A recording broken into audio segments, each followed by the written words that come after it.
You know it's this. Take a perk and a talk of that shit. Money swallowed like sis. Did it perfect in the kid. Got a billion who sang on my head. Look at better put on the road I just spent. I know we got $1 million. The devil that shit ain't not cheap again. Hello and welcome back, fellow anime lovers, to MangaMuse. I am delighted to have you join us once again in the world of fanfiction and fantasy. This is the fourth part of What If Deku Meets Bofuri. Special note, this fanfic is written and a masterpiece of Kuji17 on FANFICTIONnet. Do check and support the author too. Now smash the like, share and subscribe button for more. Also press the bell icon so that you never miss such great parts. Thanks for the introduction. Now let's dive into the world. Returning to deeper in the prison. Back with Sally, she was currently making her way to the entrance of solitary where she purposely made noise with each footstep. The guards assigned to be there both got scared and saw there was no one there, even so they took their guns out aiming forward. However, suddenly one of them felt a hand suddenly come up to their neck, giving it a gentle caress with its fingertips. The next second their throat was slashed opening, spraying a veritable fountain of blood all in front of him. Unfortunately for the other guard, before he could snap himself out of his shock at this whole situation, he was slashed across the throat as well. Talk about easy mode.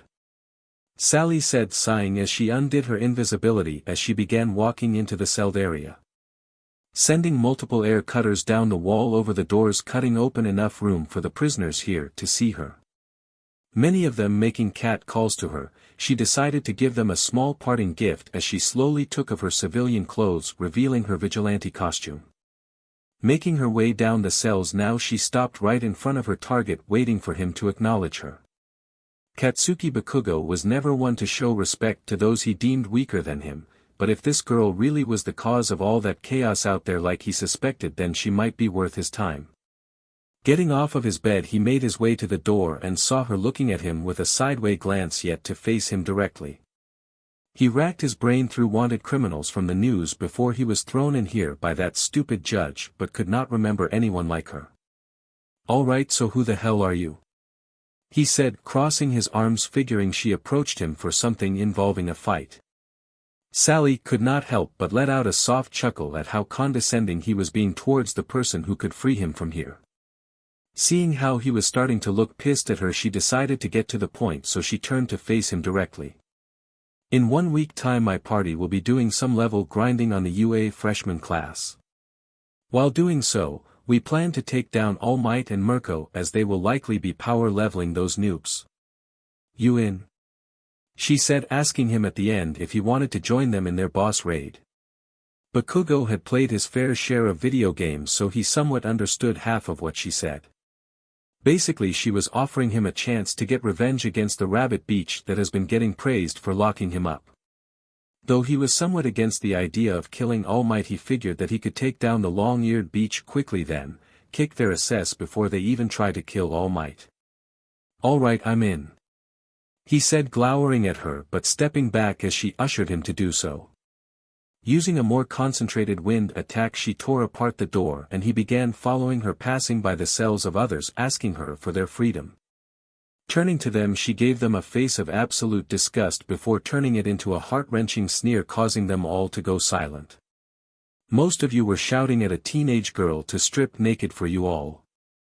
I am sure if I were to let beasts like all of you out of these pens, then you would almost assuredly try something," Sally said, dragging the bodies of the 2 guards, overthrowing them over her clothes away from the entrance. Setting the corpses on fire, she undid Bakugou Quirks' sealing cuffs and had him seal the entrance with an explosion. She told them her name that the police gave her that she had recently heard about.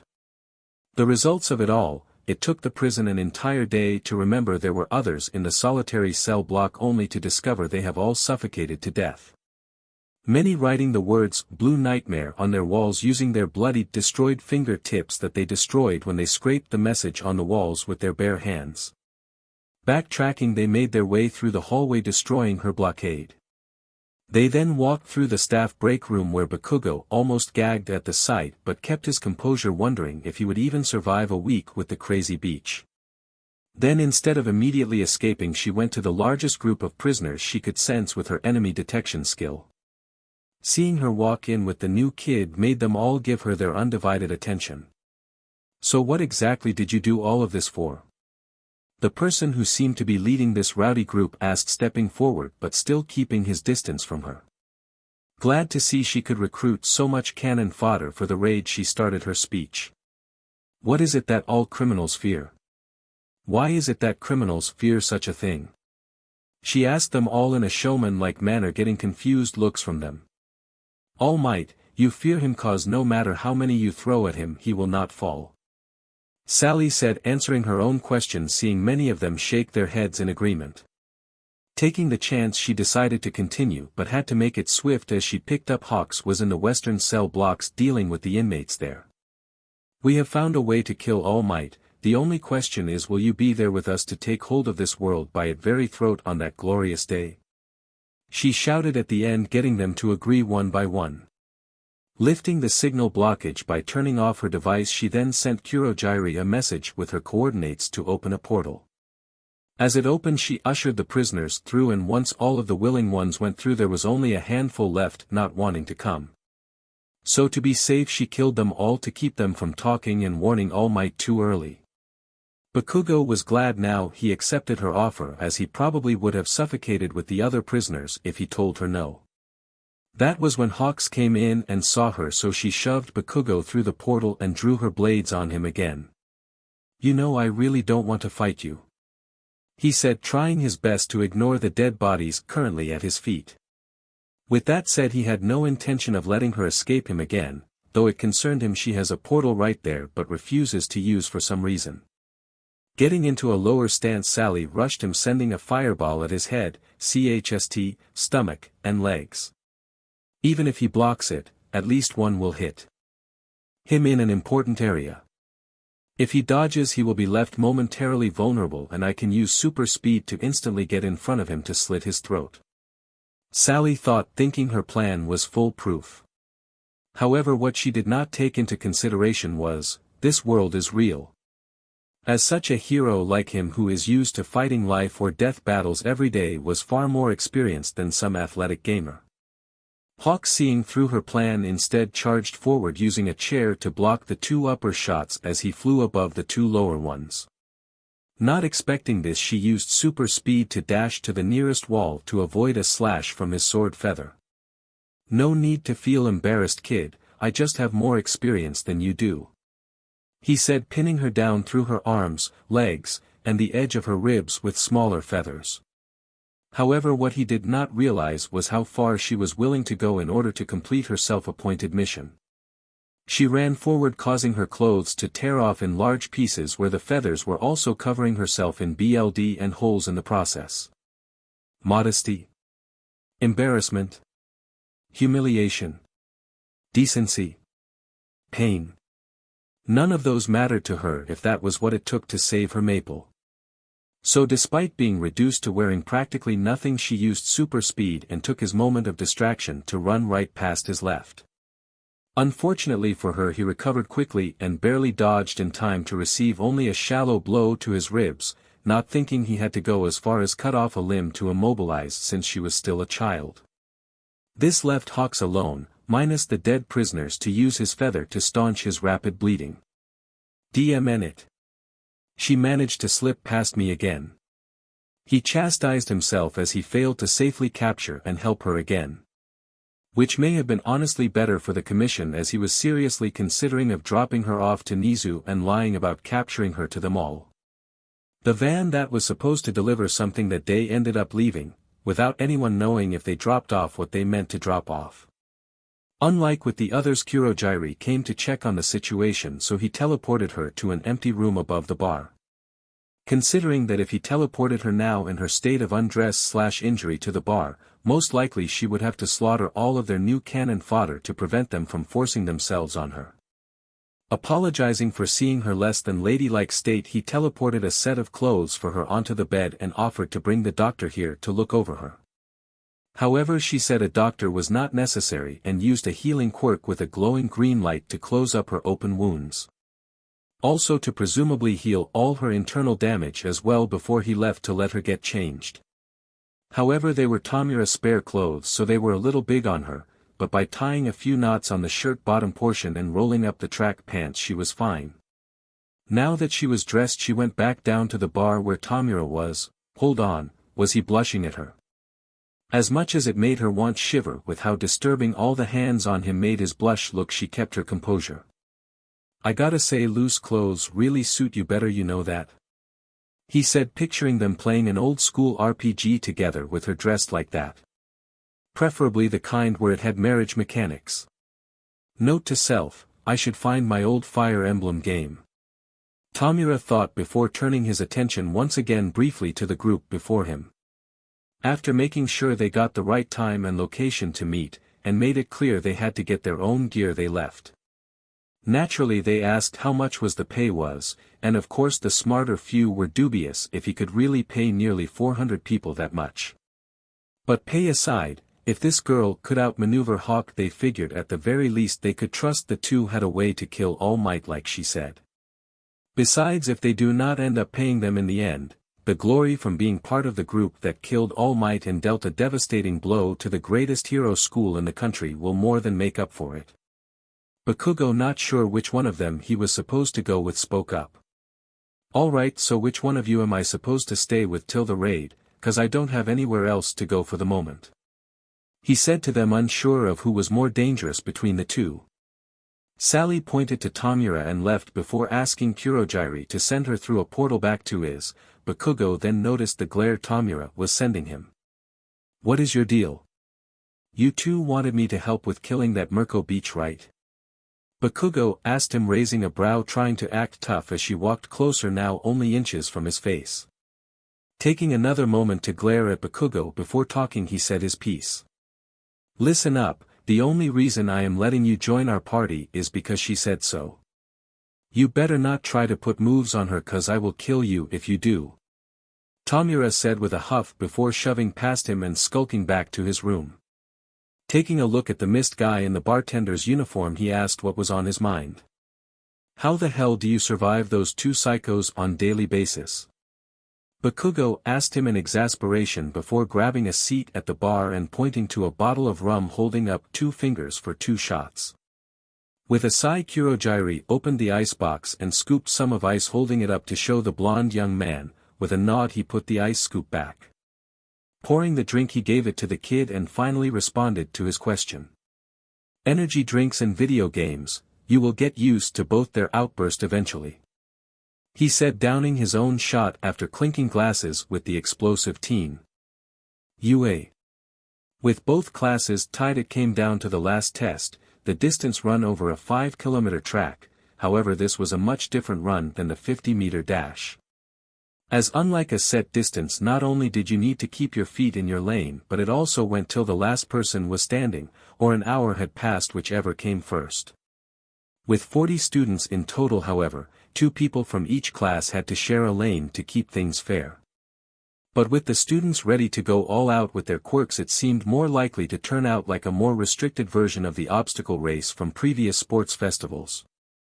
Just as the 2 teachers were about to break it up, however, stumbling through the split crowds were Maple and Pony, butting heads while grabbing each other. Stop your fighting right now. Vlad King called out to the both of them, but only to pause midway as the 2 girls began laughing. Even Aizawa just gave Vlad a look that asked, are their heads on straight? With his capture scarf falling limply to the ground.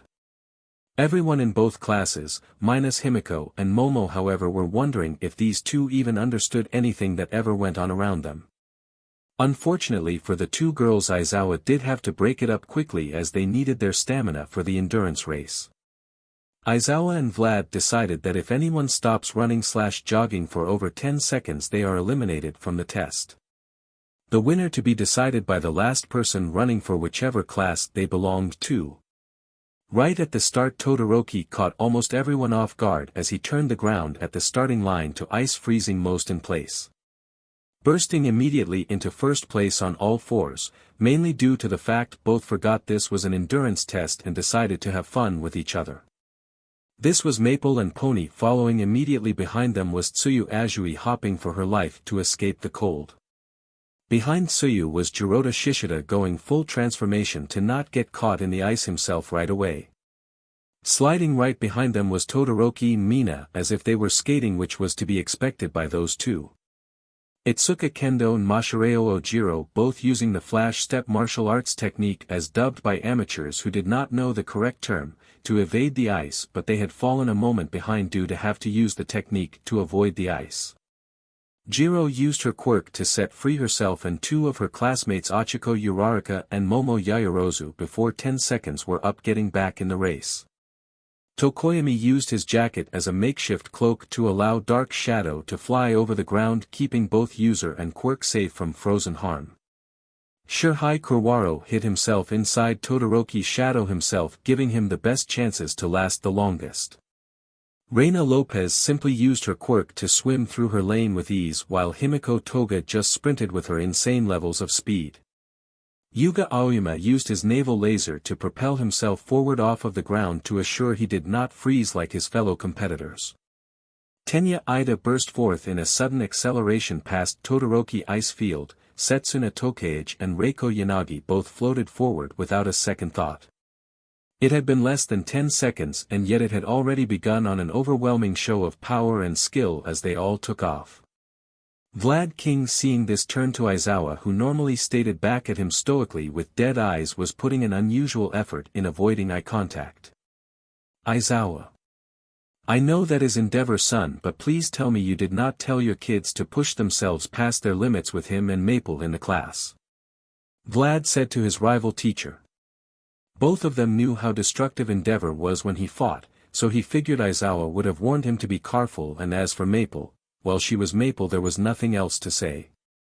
Aizawa, thinking back to what he said after the introduction ceremony, began to sweat a little as Vlad had just pointed out his mistake. Yesterday he told his class that he would be expecting them to go plus ultra on any and all tests/training they did in the future.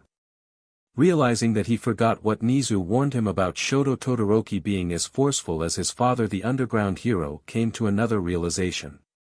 This is gonna become a frozen massacre, isn't it? He thought, trying not to look at Vlad in the eyes right now. Knowing the man beside him would never shut up if he found out that they made such a mistake, Aizawa did the only thing he knew how to do. Of course I did. He said to the BLD hero, looking from the corner of his eye to see a suspicious look on their face. This was the only social technique he had developed over his decently long career of being a hero: avoid the subject at all costs. Back to the race, Maple and Pony were literally butting heads as they were playfully shoving each other out of the way. Todoroki tried to trip up both Mina and Kendo, who were on either side of him, with Mina technically being 2 lanes over. Though his class could have won if he worked with Mina here, he did not care, as he simply needed to prove to them all he was at the top of both classes. Creating 2 ice blockades in front of them as he continued running, they both tackled them in ways that made him shocked, nearly stumbling. Itsuka Kendo, seeing the ice blockade appear almost immediately in front of her, she enlarged her hands, slamming them on the ground. This allowed her to cleanly vault over the block of ice with only a second or 2 of stopping. Naturally, she shrunk her hands back down immediately. I know we are competing, but that is a cheap shot.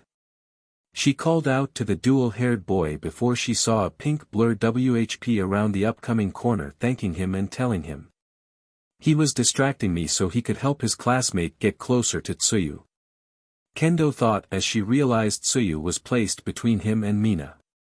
Thinking he was planning on tag teaming with his classmate to take down the frog quirk user, she picked up the pace.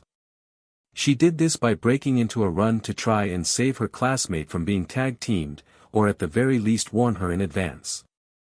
Mina was sliding along, wanting to ask her classmate for an ice ramp to boost her speed so she could help Maple with Pony, but did not want to risk Kendo overhearing their plan. Then, he did it. Here she thought he was not a team player with how he ignored her attempt to befriend him yesterday, but it turned out he was just shy. However, it was too straight to be a perfect ramp, but seeing how he also put one on front of Kendo clearly meant to block her. So Mina did not hold it against him as he was multitasking 2 different uses of his quirk.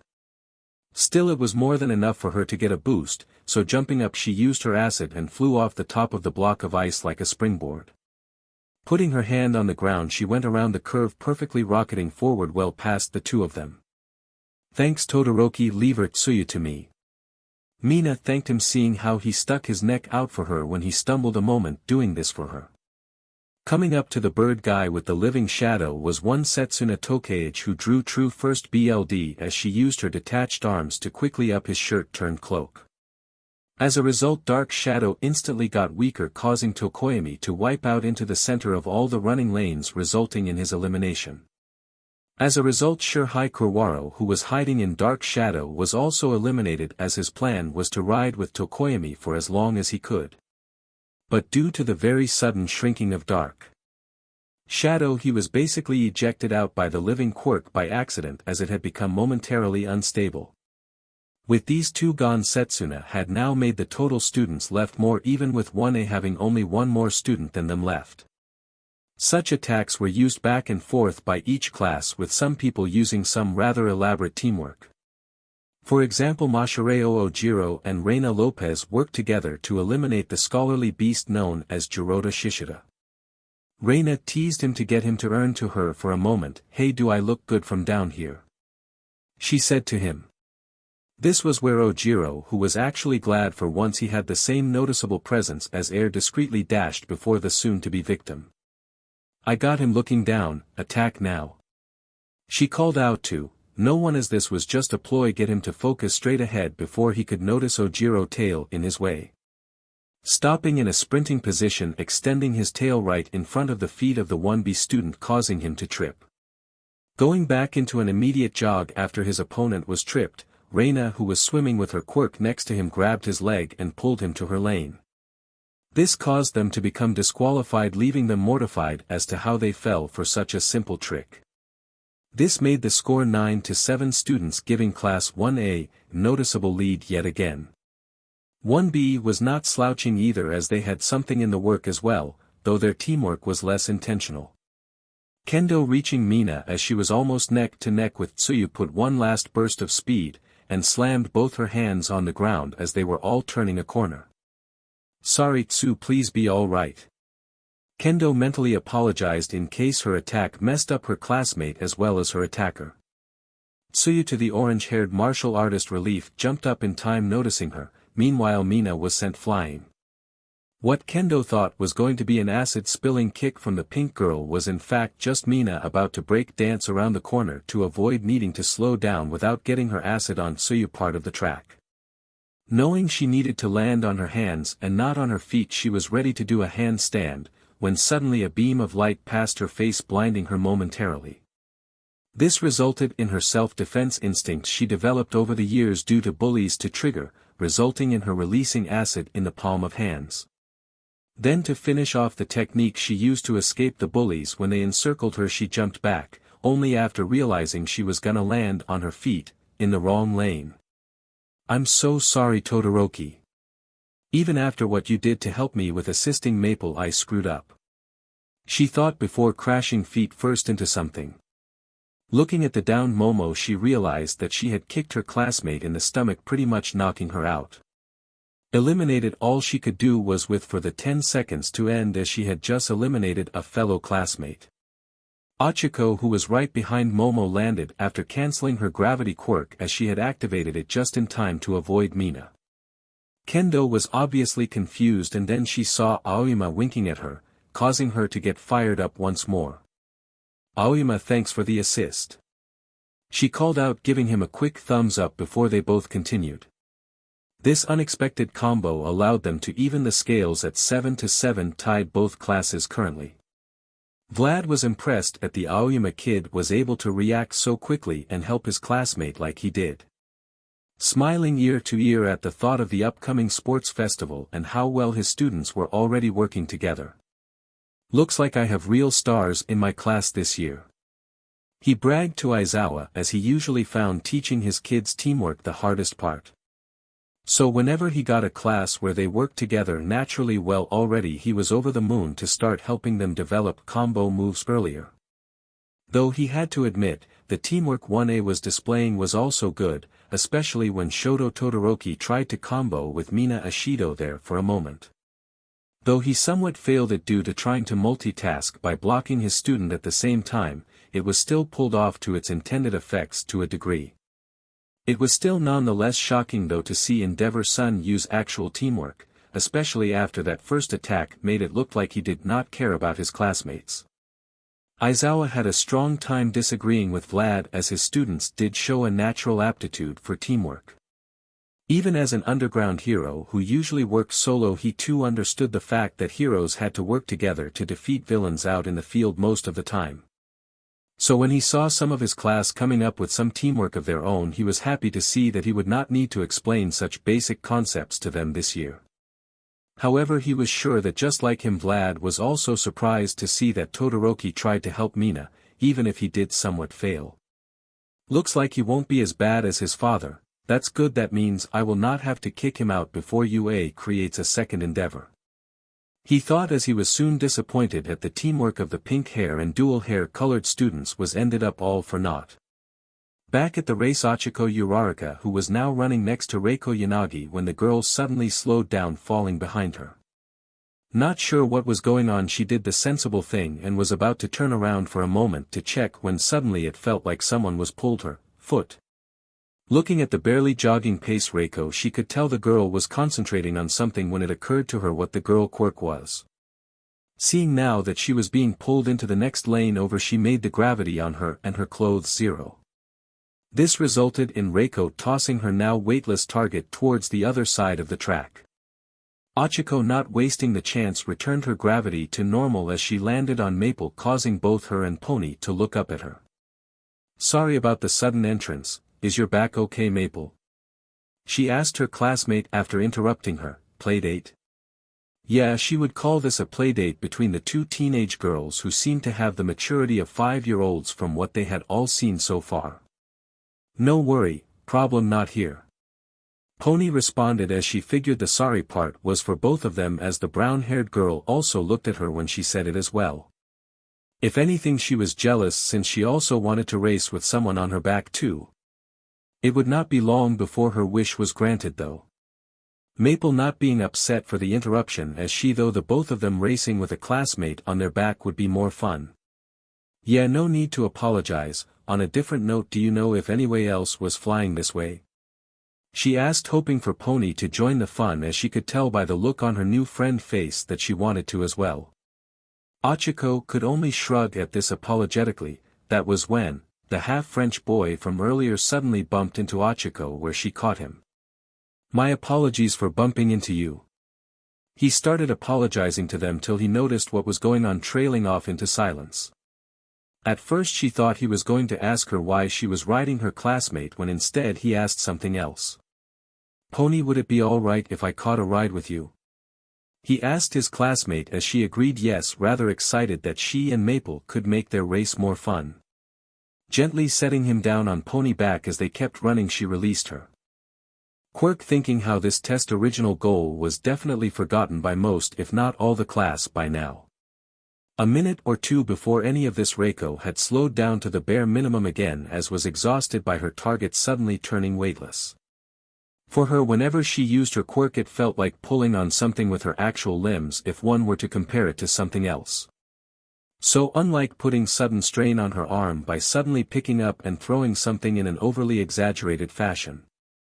The muscles in her brain suddenly got strained, causing a headache rather than how her shoulder joints would feel sore.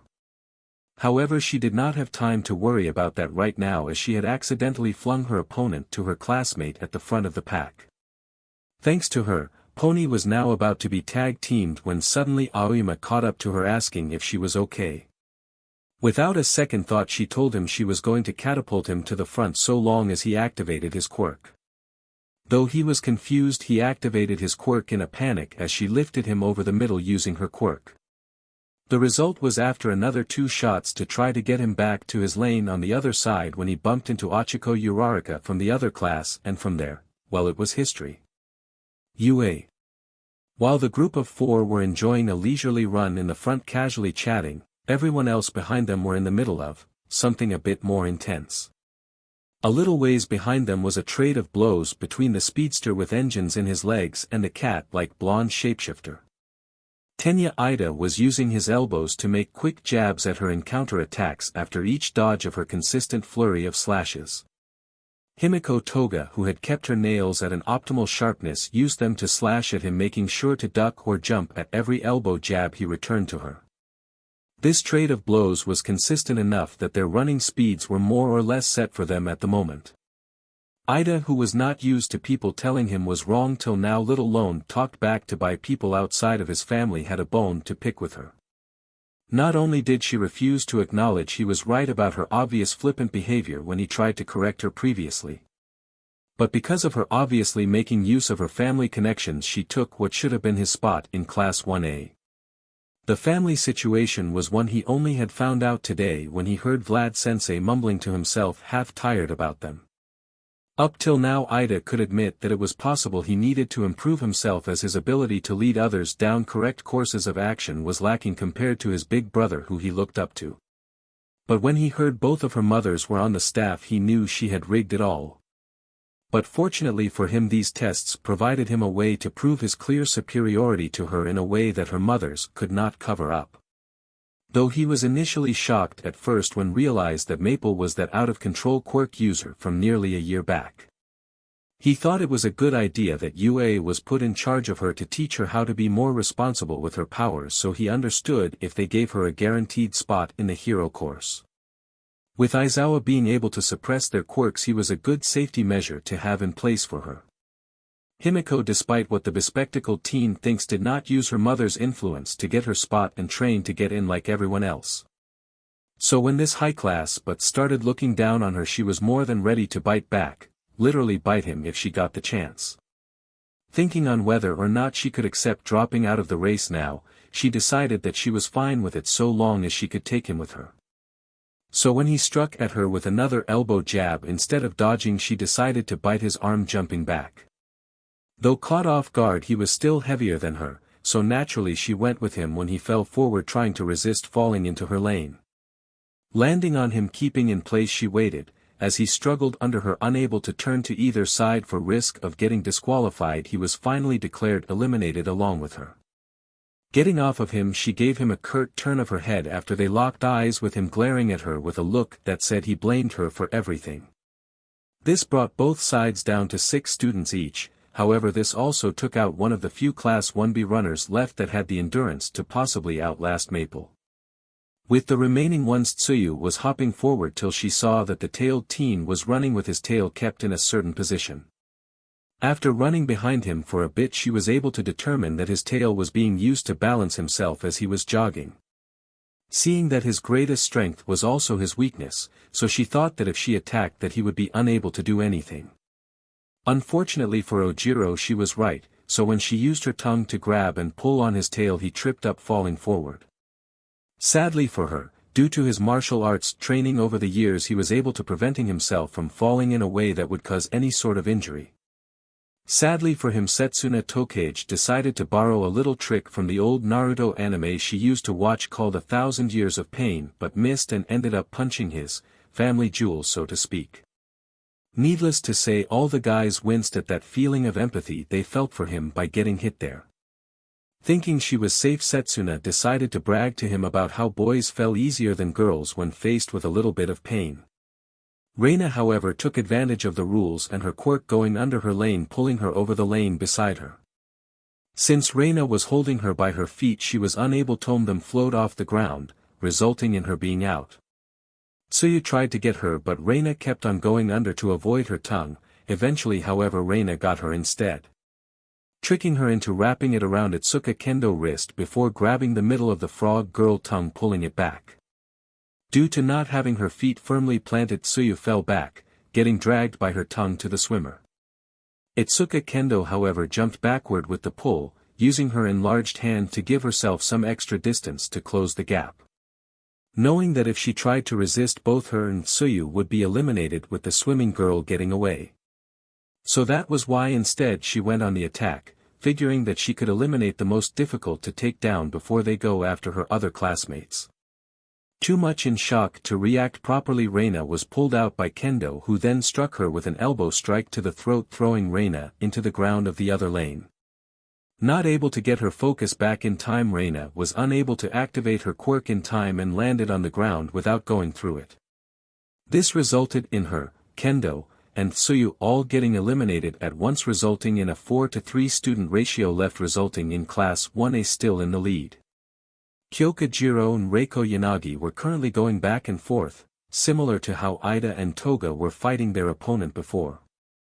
Jiro would try to jab at her from a distance with one of her ear jacks, while keeping the other up and ready to block like a boxer against the destroyed pieces of ice that would come her way. Reiko meanwhile used her quirk to pick up dozens of ice pieces, however her ammo was limited as a result, so eventually she had no ammo remaining. This caused her to back off, unfortunately for both girls, chunks of ice on cone-shaped horns hitting them. Todoroki managed to avoid this, however, due to his ice finally taking its toll on him. As he bent over, hands on his knees, as he needed to stay still to concentrate on heat to warm himself up without creating a flame. A few minutes back, the two girls with their classmates were turning the corner when they saw what had awaited them. Todoroki ice wall mostly intact, and making it impossible for both girls to get through without get themselves eliminated due to the staying still rule. "I not to break it," Pony said to them, trying to say she could not break it on her own. Maple, not one to simply give up, racked her brain when it finally came to her, a joint class combo move. "If we combine our quirks we can break it, no problem," she said as she explained the fun plan she thought of. The others agreeing to it nodded, and so they attacked, and not just the wall, unfortunately. Maple used her fire breath to weaken it, but due to how thick it was there was no way for her to completely break it. So instead she aimed her concentrated fire breath attack going all the way along the wall just at the halfway point in terms of height. Ochiko then made pony horns weightless, she then launched them at the wall just above and below where Maple struck with her fire. This got them stuck and caused crack to form all along the ice wall, which Aoyama then finished off with one last naval laser, shattering it. After that the girls kept running with all four being excited at the combo move they just pulled off. When the timer was up all four were still in the race, as a result. It was a tie. Not the kind of tie like the kind Nizu wears, but a tie as in an equal amount of points between the two classes. Unlike Aizawa, who took this chaos as is, Vlad King was visibly upset that his student's first major combo move was with his rival students.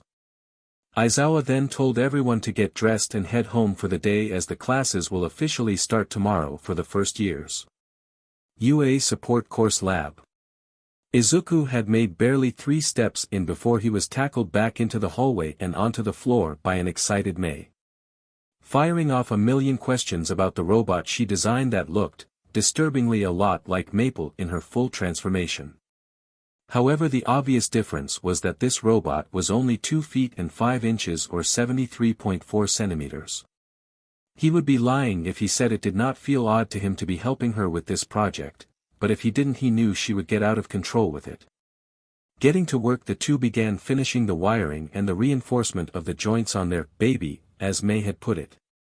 With those done very shortly, he just needed to finish the coding for it, which unfortunately for him Mei had no idea how to do. As he got to work, she had seemed to decided to plop herself onto his lap, humming as she rested her head on the crook of his neck, causing him to go red immediately. "Mmi. What are you doing?" Izuku shouted, which would have been a problem, if the rest of the class did not go out to get an early lunch to get away from Mei inventing. Mei, not exactly being the smartest when it came to social cues, did not have any idea what was bothering Izuku with her actions. "I wanted to learn how to code from you, so I figured I watch from the closest seat possible," she responded back, unsure of what she did wrong. Even so, she insisted he get back to coding so she could learn and they could get their latest baby up and running. Continuing in his embarrassed haze, he was snapped out of it when Power Loader had walked up to them and said something. "That is some impressive Midoriya, let's test it out since it looks like you are done it," Power Loader said to him, making him confused as he was not trying to make an but a simple response program. Then he looked at the computer for the first time properly since May sat on his lap, and saw that the code was completely different from what he intended to write. Before he could protest, Power Loader and May were already installing it onto the robot and turned it on. When it did, 6 small red glowing eyes going along its face, 3 on each side.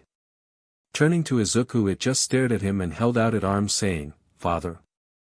This practically turned him to stone, as he was not expecting this sort of thing to occur in the slightest.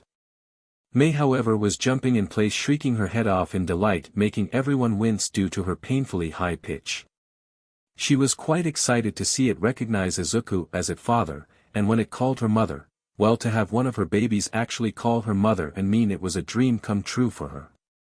Picking up the little mechanical munchkin, she asked Power Loader to take a photo of her with Izuku and her baby. Still unsure of what the hell was going on exactly, he took the picture in a daze, retuned to her the phone, and then went to his desk to bang his head on it. While Izuku was worried for their teacher, May was more worried about giving their baby a proper name since it could properly think. "I am going to name you Elizabeth.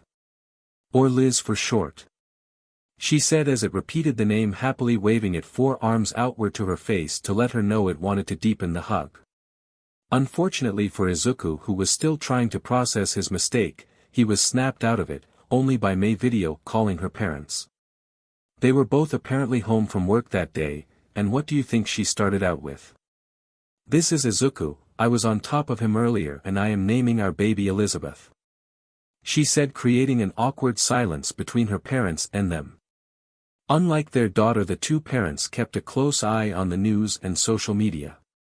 So as a result, they recognized Izuku immediately as he checked all the boxes for Midnight Sun, causing them to assume the worst in this situation. That being that he tricked her into having SEC with her not knowing what SEC was, meaning he violated their daughter.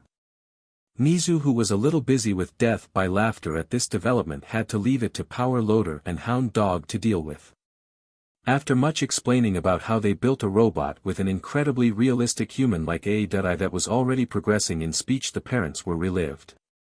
However, it was decided they would take their baby home in shifts, 3 days May and 4 days Izuku, as they figured he knew more about the AI program than their daughter.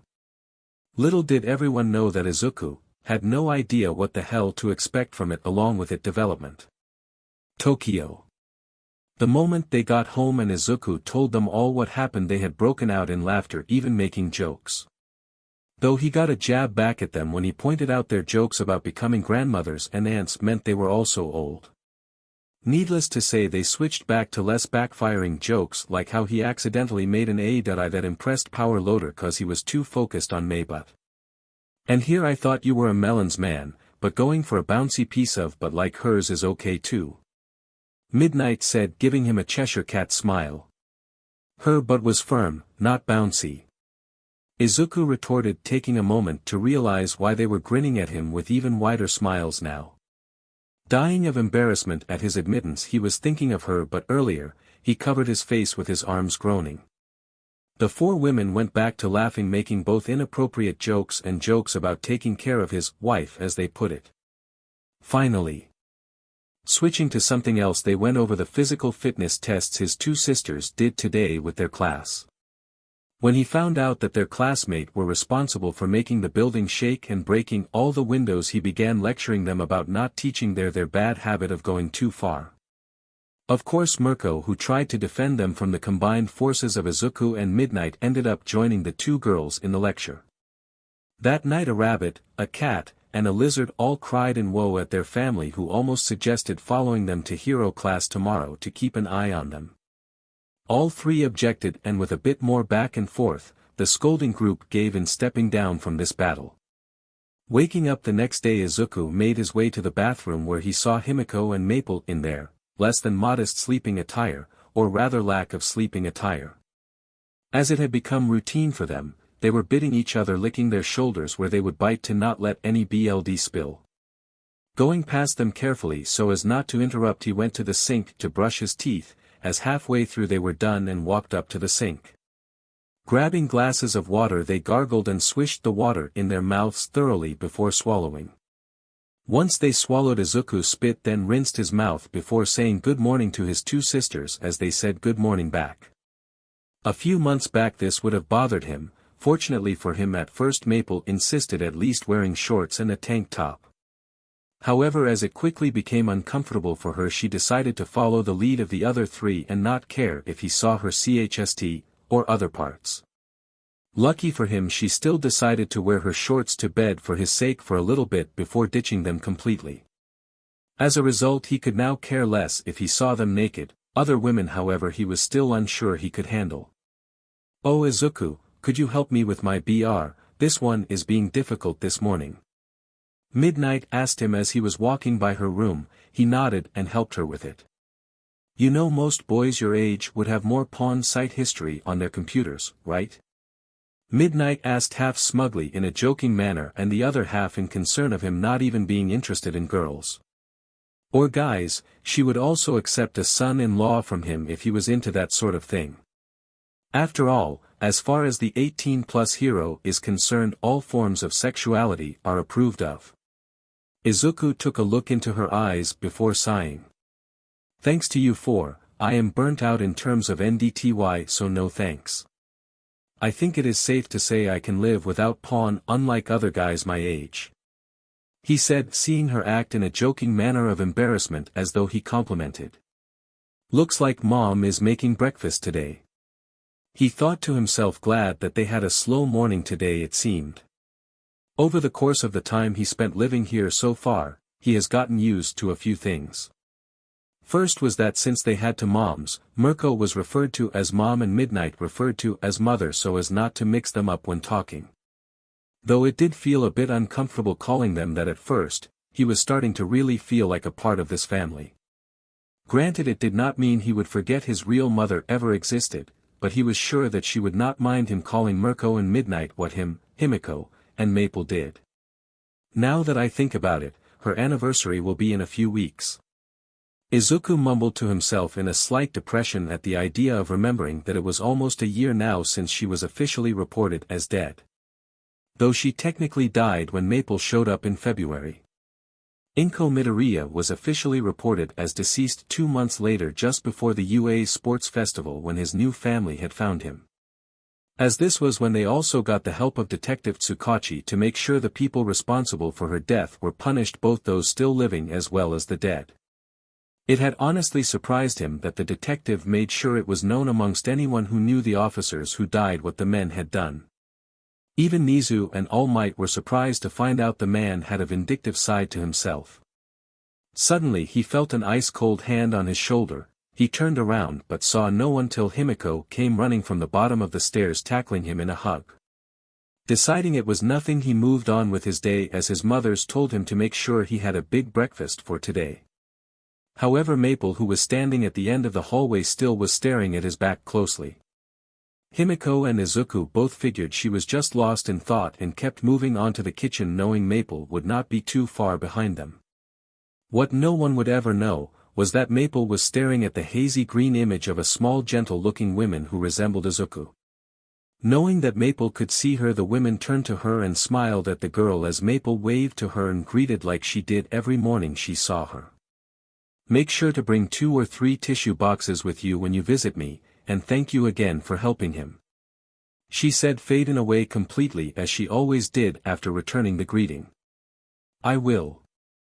Inko." She said the last part softly to herself before catching up to Izuku and Himiko for breakfast. UA. Walking into their classroom, Himiko and Maple were surprised when Ibra began ignoring their invitation to come talk while glaring at Maple. Himiko was pissed about it, but then Momo explained to them the conversation that ensued before the 2 girls had come in. About 15 minutes ago. Momo had said hello to Ibra Shiozaki as soon as she got to class, only for the girl to come running up to her with an intense look in her eyes. "You need to stay away from Maple. Before the demon in her tries to control you as well as her." Ibra whispered, screamed to the heiress, confusing her. "Demon? No, Maple is an angel, as innocent as the snow is white." Momo responded, blushing a little at the memory of Maple not understanding what Mineta meant when he asked her if she tongue-punched Himiko between her thighs yet. Maple had obviously not understood what he meant by tongue-punched and assumed it literally meant punching someone's tongue. It was adorable to see her scolding him and treating him like a child, telling him it was rude to punch people in their tongues. As well as give a basic breakdown about the human body, as she was under the impression he thought women had tongues in the spaces between their thighs. Ibra, however, was shocked as Momo had a light blush with what looked like her almost drooling on her desk when she responded. "I am too late, first Himiko, now you have been tempted into sin." She quietly skulked away, now seeing her hesitation may have costed this girl her free will as well. Back to the present. Himiko was just staring at her slack-jawed, having realized she was trying to make friends with a religious nutcase this whole time. Granted, she would fully admit if asked that yes, she too was not exactly the picture of grace under fire, but at least she knew demons did not exist. Quirks that resembled demons from legend, absolutely those existed, with their bird-headed classmate being a prime example. Both girls were slightly worried that the green-haired girl they thought they were joking with before would actually try something. Maple, however, was wondering more if she was like me and was just using role-playing as a way to interact with people in public. As always, Maple's assumption was wrong, as the two girls were right about the vine-haired classmate being a religious nutcase. Momo and Himiko deciding that it was best to keep their distance from her till they could figure out a way to make her see sense. This, however, did not prevent her from putting up a cross above the doorway of the classroom, wiping her desk down with what they assumed was holy water based on the bottle. Aizawa did not bother trying to stop her, as it would be easier to let Maple or Himiko, more likely Himiko, knock some sense into her. When they had voted for class president and vice president, the positions went to Momo Yaoyorozu as president and Yui Kodai as vice president. That is after Himiko had surrendered her seat to the quiet girl who seemed better suited for it than her, which she would later be proven extremely right. Classes went by well that day, minus the fact that Maple accidentally ate her pencil absent-mindedly during present mic English class, getting everyone to laugh when she offered the teacher a bite. He was not upset. In fact, he was the one dying of the most laughter out of everyone in the room at the action. Then came time for Heroics 101, where Mirko kicked the door open, giving 1A, a rather alarmingly savage smile. "All right, people, time to teach you how to go from being a bunch of fluffy puffballs to butt-kicking beasts," Mirko shouted as everyone got excited to see that they were being taught by Mirko. They got even more excited when she said her and All Might planned on switching with classes 1A and 1B on a weekly basis. UA training grounds. Himiko and Maple hero costumes were the same things they wore for the exam, with only one difference for Himiko with her costume. As the body suit and socks had to be made with her DNA so it would not go over the clothes of whoever she copied. Naturally, her running shoes were reinforced with ankle supports and steel toes that unfortunately for the boys in her class would soon learn the painful way about. Maple costume did not change in functionality, but they did add bits of red to it as per request. No one realizing they basically recreated her armor and shield from the game she came from, except Maple herself, who wanted that specifically. Everyone was shouting and asking questions after coming from the change room when Mirko stomped on the ground, cracking it. "All right, you inexperienced fluff ball, we need to get your butt kickings on the road," she said, grinning as most took a few steps back. Guiding them all towards the back wall, she turned on the projector to show them a few photos of destroyed buildings. The exercise is simple: one team plays the villian and the other the heroes. Villian team protects the bomb till they capture the heroes or time runs out, while the heroes have to capture the villains or touch the bomb before time runs out. If the hero team causes too much damage to the building, they will lose the round. Got it?" she said to them all, making sure they understand at the end. Getting nods from them, she began making the teams by random ballets. Teams: 1. Maple Usagiyama and Nido Manoma. 2. Himiko Toga and Tetsu. 3. Fumikage Tokoyami and Mashireo Ojiro. 4. Ijiro Kirishima and Mizo Shoji Momo. 5. Yaoyorozu and Denki Kaminari. 6. Reina Lopez and Shurhei Kurwaro. 7. Ibara Shiozaki and Koji Koda. 8. Mina Ashido and Minoru Mineta. 9. Ochiko Uraraka and Kyoka Jiro. 10. Shoto Todoroki and Yui Kodai. Matchups: Villian vs Hero. 1 vs 4. 2 vs 3. 6 vs 5. 8 vs 9. 10 vs 7. The first pairs up were Teams 6 and 5, with 6 playing the role of Villian while Team 5 played the role of Hero in this scenario. But unfortunately for the Hero team, the Villian team was the worst type of opponent for them, as chosen by Mirko like the others to teach them all an overdue lesson about heroics. Deciding to hide the bomb on the floor, the heroes would least expect, Reina led her classmate to the top floor and began setting traps. While doing so, she realized something. "Hey, do you mind if I call you Kuro?" she asked her classmate as she found his name a little difficult to pronounce. "Oh, of course you can. As current allies we shall do everything needed to beat our opponents," Shurhei said, trying to sound confident and focus more on the exercise than her crush on him. This crush, like all others, were mentally fabricated by solely him the moment any person of the opposite gender besides his family began talking to him. Setting up traps and misdirects everywhere, they had just completed it in time for the buzzer that indicates the hero entrance to go off. Momo wasted no time and Kaminari followed right behind her, deciding to leave the strategy up to her. However, since they had no idea where the bomb was located, all they could do was hurry and check the floors of this 5-story building one by one. Immediately Momo dismissed the first floor as it was far too much of a risk, still she suggested they briefly check the rooms anyway. With 3 doors, they started with the right one. This room was completely bare. However, it struck Momo as odd that there were clear imprints on the dirty floor from stacks of boxes. Moving to the middle door, a pile of wood planks fell down, resting on an angle against the wall as boxes fell on top of them all. Momo just narrowly avoided being hit by them as Kaminari had pulled her back out of the way in the nick of time. "A trap already?" Kaminari shouted, genuinely surprised at this development as he was not expecting one on the first floor. Even with his lack of intelligence, he knew full well that it would be better to hide it on the upper floors to buy themselves time. "I am surprised as well. Be careful and watch my back when I open the next door," Momo told him, making sure to sound confident. However, the reality was she was worried. Despite being such a simple trap, it will still impede their ability to retreat from a fight if they have to run back through here. "Does this mean they are planning to push us back at the next floor?" she asked herself, being more cautious this time as she opened the 3rd door. However, for some reason it was jammed by something and unable to open, so they decided not to waste their time there.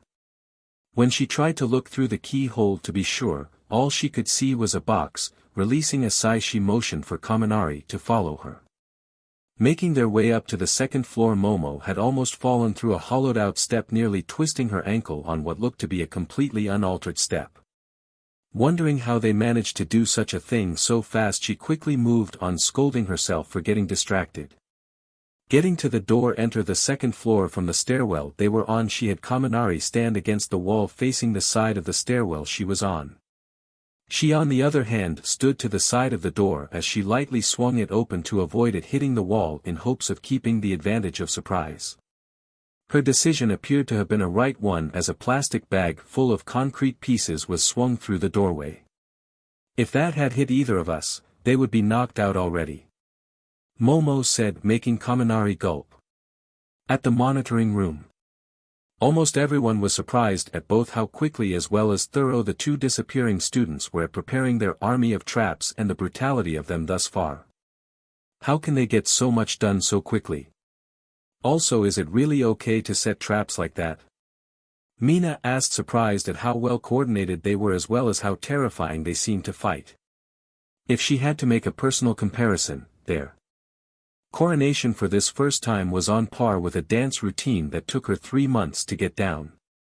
Mirko laughed at this, as the answer was obvious even to a solo pro like her. Granted, she actually had experience in the field unlike them. Deciding to enlighten them instead of waiting for them to figure it out, she spoke up. Each of them are doing one task at a time, as well as sticking to what they are better at. As a result, they can get more done in a shorter time. Any individuals of a basic level of competence can do this much.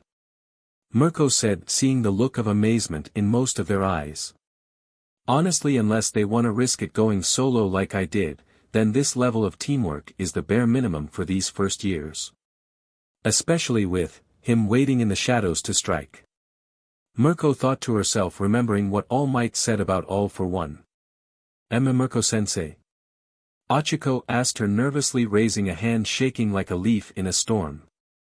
Nodding to the girl to continue with her question, she noticed everyone looking either scared or nervous. Did we do something to upset you with that question?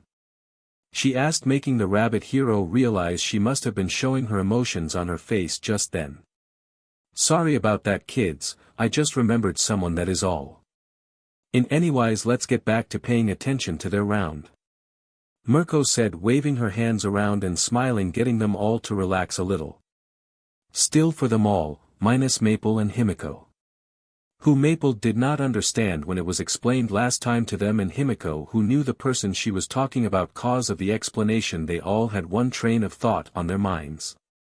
Is she a solo pro cause she lost a friend in the line of duty? Everyone minus the previously mentioned two thought something like this, though would never voice it to her or her two daughters. Seeing the traps they set in action so far, the martial artist of the class said something incredibly stupid, and he would learn the painful way. They are going too far setting up traps. Even if they are playing the role of villains, this is wrong. Ojiro said in disgust before getting kicked into the wall, by a straight kick to his gut from Mirko. Everyone was shocked to see her strike a student like that, never thinking a teacher would go that far, even in hero school. Before he could get his breath back and ask why, Mirko stomped her foot into the wall by his head, making an indent of her foot with how much force she needed to crack the wall beside his head.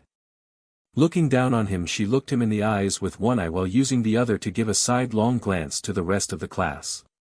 Villains do not play fair. Out there they are out to kill you, and if you expect your classmates to go easy on you cause this is a training exercise, then I have news for you dumbasses. She said in a low voice, pouring her anger and annoyance at their naivety into every word. I suggest you drop out of the hero course right now. We are not teaching you to play around. We are teaching you to risk your lives to save people who cannot save themselves. So if you think it is wrong for your classmates to give it their all against you in training, then get the hell out of this course. We don't need any half-but heroes out there in the real world. Mirko said, removing her foot from the wall and pulling him up before yelling at them all to pay attention to the screen. Noticing they were all far too tense to focus on observing their classmates properly, she let out a sigh and decided to make it clear with an example. When I was younger, myself and a classmate I graduated with arrived on the scene of a villain taking a hostage into a building. He thought with his quirk he could easily defeat them, despite the fact I warned him. My heightened instincts told me something was wrong. The dumb but ran in without thinking, expecting a fair fight from the BSTRD, and do you know what happened? The villain used some makeshift traps he made with his quirk to kill him, tricking him by getting into a fighting stance to lower his guard. So when I say villains do not fight fair, I mean it more so than any of you ever could understand. She said, turning her full attention now back to the fight before her. Back to the test. Seeing there were 4 doors, on both sides of the floor, and just as many possible traps, Momo created 2 staffs, one for her and the other for Kaminari. There may be more traps like that hollowed-out step or the door trap from before. Making sure to poke where you are going to step first with the staff before walking, and use it to push open doors after turning the door knob. She told him as clear as possible. Getting a nod from him before they split apart. There were 4 rooms in the middle of the floor with 2 doors for each room. The first room they checked turned up suspiciously 2 empty again. The second Momo found she could not open the door as it was jammed with something again. Coming up on the 3rd room, it too was empty, with the 4th one falling upon a similar fate. This is odd. I know this is supposed to be just a test building, but it is far too many empty rooms. On top of that, the second door was jammed again. Momo said, humming to herself as she tried to piece together their opponent's strategy when Kaminari spoke up. What do you mean it was jammed? All the doors opened on my side, but the second was filled with a lot of junk. He said, unsure of what his teammate was talking about. Momo took all of 5 seconds to process this before dragging him back to his side of the floor. Are you sure it was not jammed? Momo asked him to make sure he did not misspoke. Of course it wasn't, see it can open and your side was probably blocked by all the junk. He said, trailing off for a moment before being shocked at the emptiness of the room. He went around patting the floors and walls, avoiding the tarp pinned to the wall that looked wet for some reason he could not explain. I swear it was filled with stuff just a moment ago. Kaminari half yelled in a panic, trying to reassure his classmate he was not seeing things. Calm down, Kaminari, us panicking is what they want, but how could they do this so quickly without us hearing or seeing them open the doors? Momo asked herself as she leaned her back against the third door falling through due to it being open. At least that is what she was expecting, instead it stopped as she felt it fall against something that crumpled. Seeing it was a box, she ran back to the second room to find that the tarp was in fact covering a hole connecting the 2 rooms. Quick, to the other side, she told him as she ran with him following her, only to find the door to the third room fully swung open as though in a rush to leave. Immediately what was happening clicked with her. They tried to stall them on this floor using the rooms and escaped after she discovered the tarp. We can catch them before they retreat upstairs, hurry. Momo told him as she broke into a run with him right behind her. Momo noticed the only passage going up was the staircase in front of them. Very carefully the speed walked up the narrow staircase. It was only big enough for them to go up one by one, so Kaminari was behind her, unable to back her up if attacked here. However, she also knew this meant that the only way for the opposing team to attack them here would be at the top of the stairwell. She could not recall either of their quirks being combat-oriented or with inherent long-range attack capabilities. What Reina did with the baseball was impressive during the test, but that required her to get a ridiculous amount of height to pull it off. The moment she got to the top she did a double take, relieved she saw no one waiting for her and Kaminari. All right, Kaminari, we're all clear for the moment, but don't let your guard down. Momo told him, moving ahead, pointing to him to check the room across from the one she was facing. When she checked her room she had found it to be empty. Is your room empty, Kaminari? She asked him, waiting for a response. Kaminari. She called out to him again, wondering he had not responded. Nervously she turned around to see the staff he was holding originally was neatly placed against the wall. Forget being nervous, the heiress was now trying to figure out how 2 quirks that aren't meant for combat were able to take out Kaminari and his electricity quirk so easily. What happened? From Reina and Kurwaro POV. Laying in wait in the second room on the end of the second floor leading to the third, they heard the room next to them being opened. Once it was closed they moved through the hole in the wall, putting a flattened cardboard box. They put some gray paint on over the hole. Fortunately for them neither student noticed that the paint was wet. They then immediately after the door was closed began moving everything through the hole. They had just managed to finish and go through the tarp stuck to the wall as the doors were slammed open.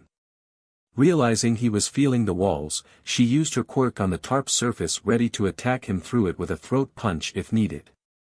Fortunately he barely grazed the surface of the tarp, so they exited immediately, with Kuro getting into her shadow while she used her quirk to swim up the wall, through the layer of cement separating the 2 floors. Quietly she waited in the ceiling above the stairwell as Kuro got out of her shadow and jumped into Kaminari's shadow. The second Momo exited the stairwell and began moving towards a room the 2 struck with their pincer attack.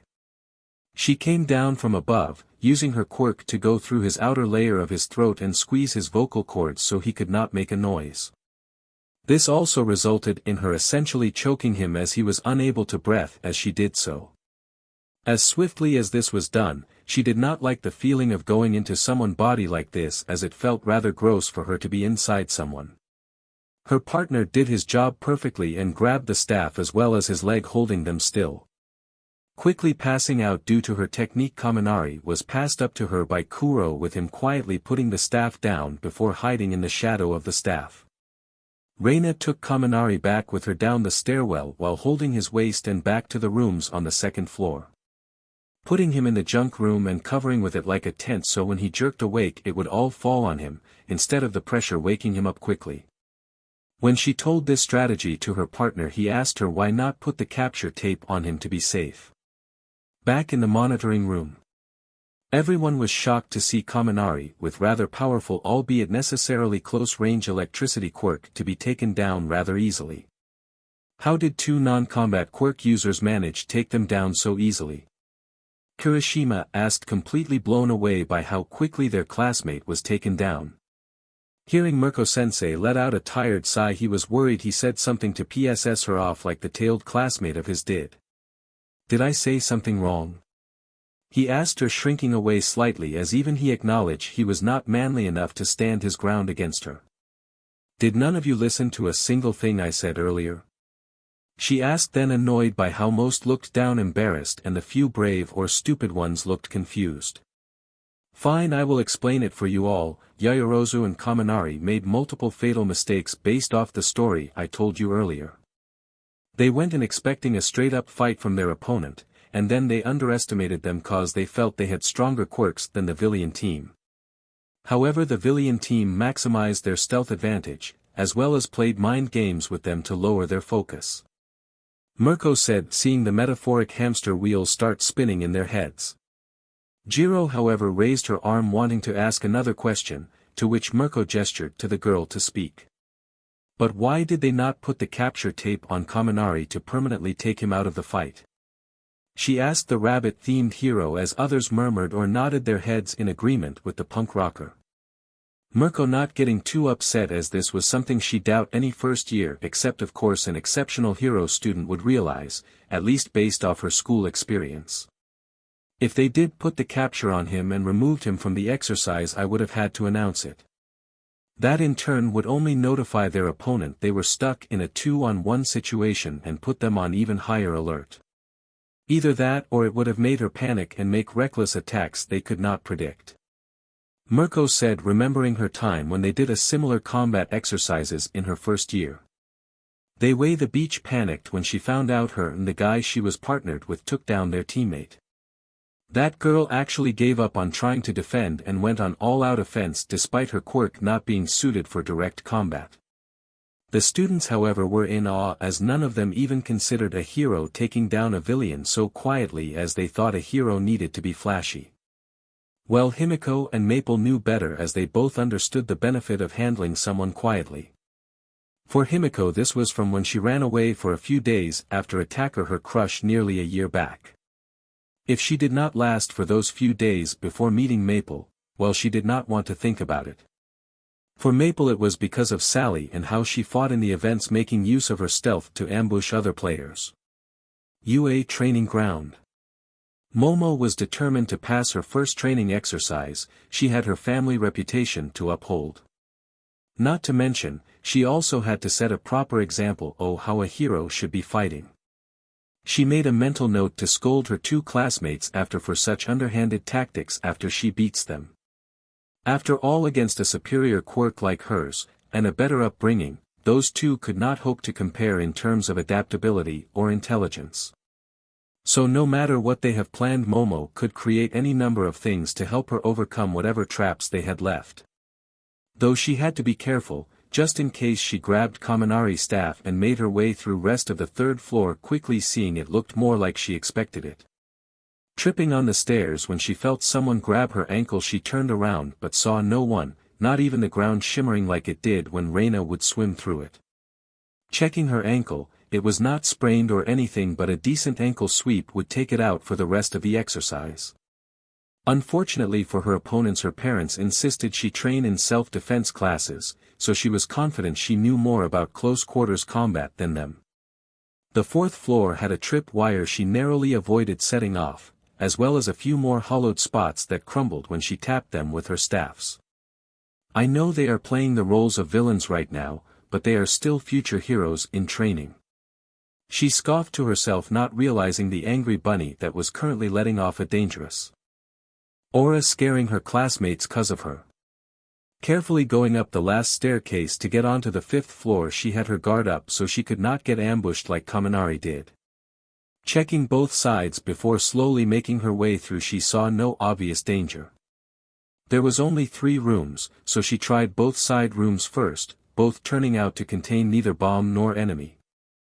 Then again, her enemies could hide fairly easy with enough clutter or shadows laying about. However, when she had opened the door to the middle room, it was empty, shocking her as she could not understand where else the bomb could be.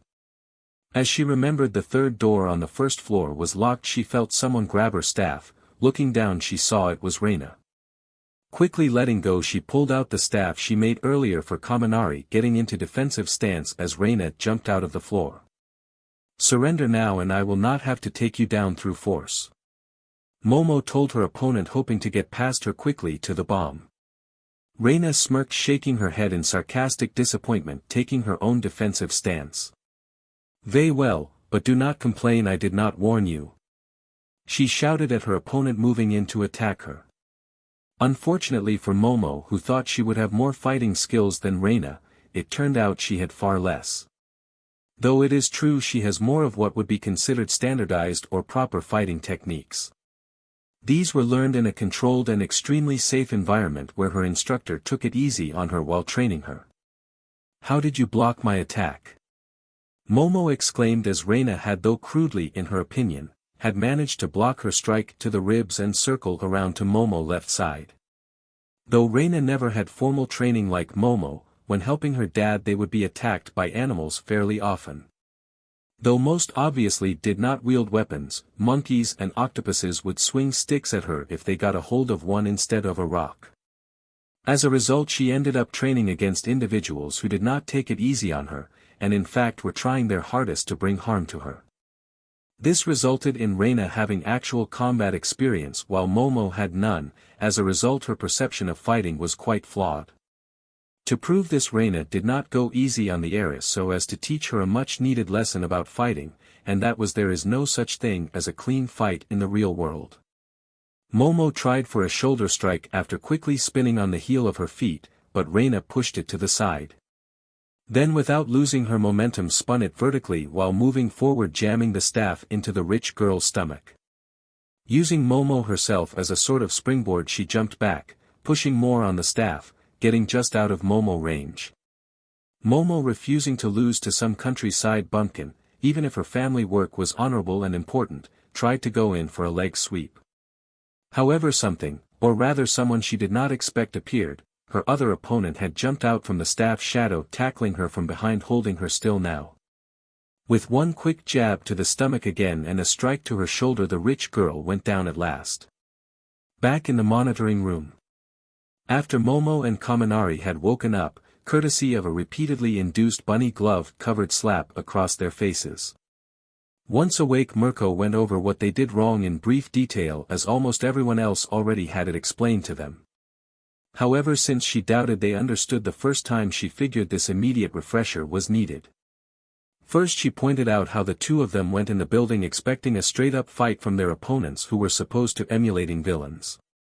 "But we are heroes in training, even if they are pretending to be villains. That was not appropriate behavior for heroes," Momo stated, trying to defend their actions. This, however, only caused Mirko to give her a watered-down version of the rant she gave the others about holding back during training and real villains fighting to kill you.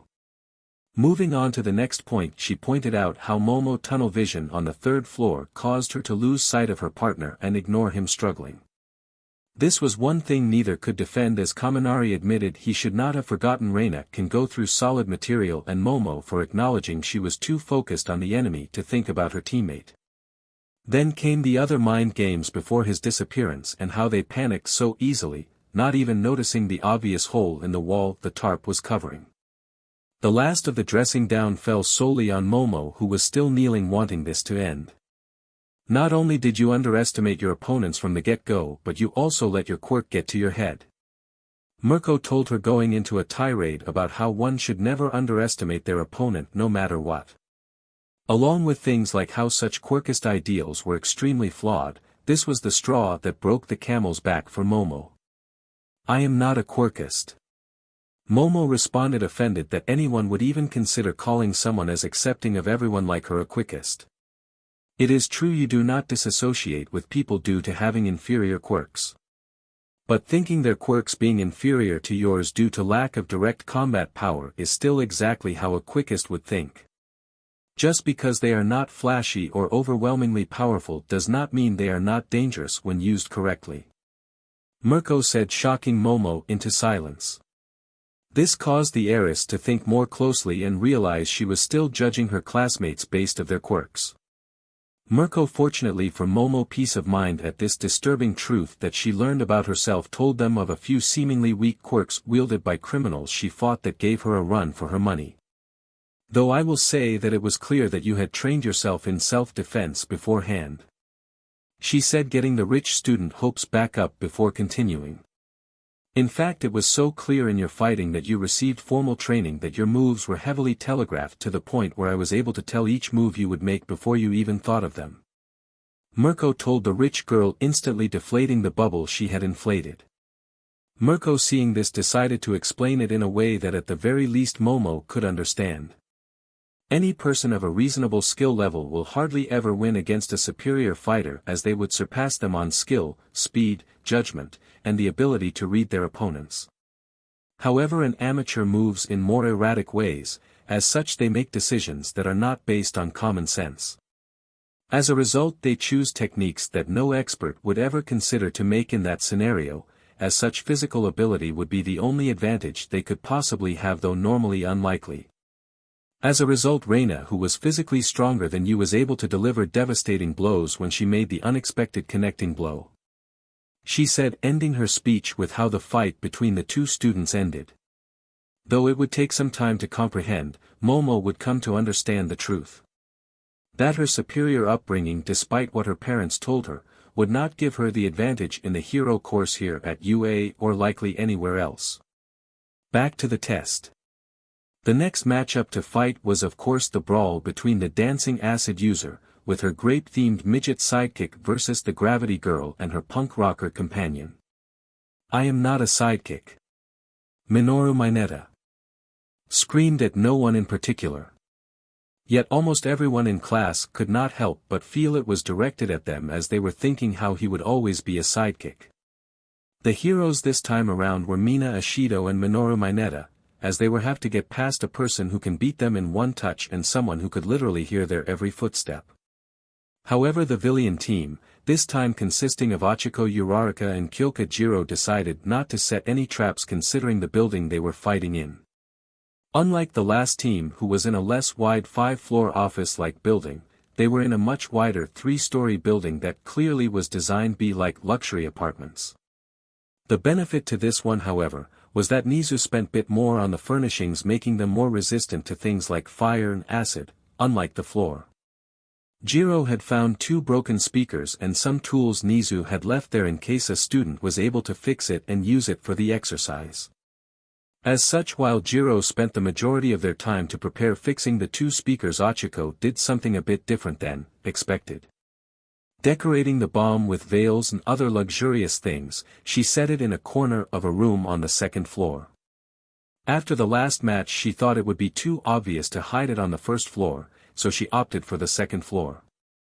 That way, even if they notice it, since it was not on the 1st floor, it would look less bad on them if it was found. And if they missed it, then they could stall them on the 3rd floor, and retreat down to the 2nd floor without it looking suspicious. The buzzer went off as Achiko and Jiro had just confirmed that they succeeded in what they did, knowing soon they would be fighting Mina and unfortunately Mineta. Mina, who was one more comment away from kicking in Mineta's face with the back of her foot after hearing him go on and on about Achiko's hot body. Deciding there was no point in being subtle, she literally kicked the door down and used her acid to run in quickly. Mineta placed a sticky ball on the acid trail that covered the doorway and jumped off of it, seeing it begin to melt. Easy on the acid, I need to be able to around too, you know. Mineta said, complaining about it. Mina, however, did not care, as had gotten on her nerves considerably, just barked back at him with an order. Check the 3 rooms on the right side there, while I check the ones on the left. She told him, skating to her first door. Seeing all the decorations, she could not help but whistle to herself at the sight of the room she just checked in. Principal Nizu really went all out on this, didn't he? Mina said to herself, forgetting that everyone in the monitoring room could both see and hear her. Back at the monitoring room, Mirko, despite busying already thinking on how to chew out the acid user after the exercise, not seeing anything odd about the decked-out rooms. Maple, Himiko, Momo, and Todoroki were also not in shock like her. The rest of the class, however, well, the best to describe their expressions were jaw-dropping. As a result, the rest of the class were complaining about the excessive furnishing for a place about to be trashed in a fight, rather than Mina's choice of movement. The only calm ones left, being 5 individuals in the room, were the only ones to notice the destruction Mina was causing as a hero. Back at the test, Mina went through the rooms one by one, seeing nothing even resembling the bomb she was supposed to find. By the time she was done searching the 2/3 of the floor she took, Mineta was barely finishing his last room. Granted, it was not his fault, as unlike her, not only were his legs much shorter, but he was also trying to find it without destroying the building in the process. Grabbing him by the scruff of his costume, she brought him with her up to the 2nd floor. With Ochiko and Jiro. "Hey Jiro, do you know where they are right now?" Ochiko had asked her partner, worried about the look on their face. It spoke of concern and uncertainty, making the gravity manipulator think Mina was smarter than she came across as. Figuring out a way to get past Jiro's ability to hear them, if she did manage that, then things were going to become far too difficult for them to predict. "I know we wanted to avoid fighting Mina at all costs since she is more athletic than us, but if we take out Mineta quickly we can handle a 2-on-1. She said it as though it was a question.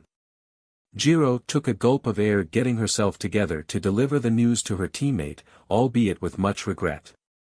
"Mina has covered most of the 1st floor in acid, and it is starting to seep into the foundation of the building," Jiro told her with a strained smile as she saw Ochiko go completely pale.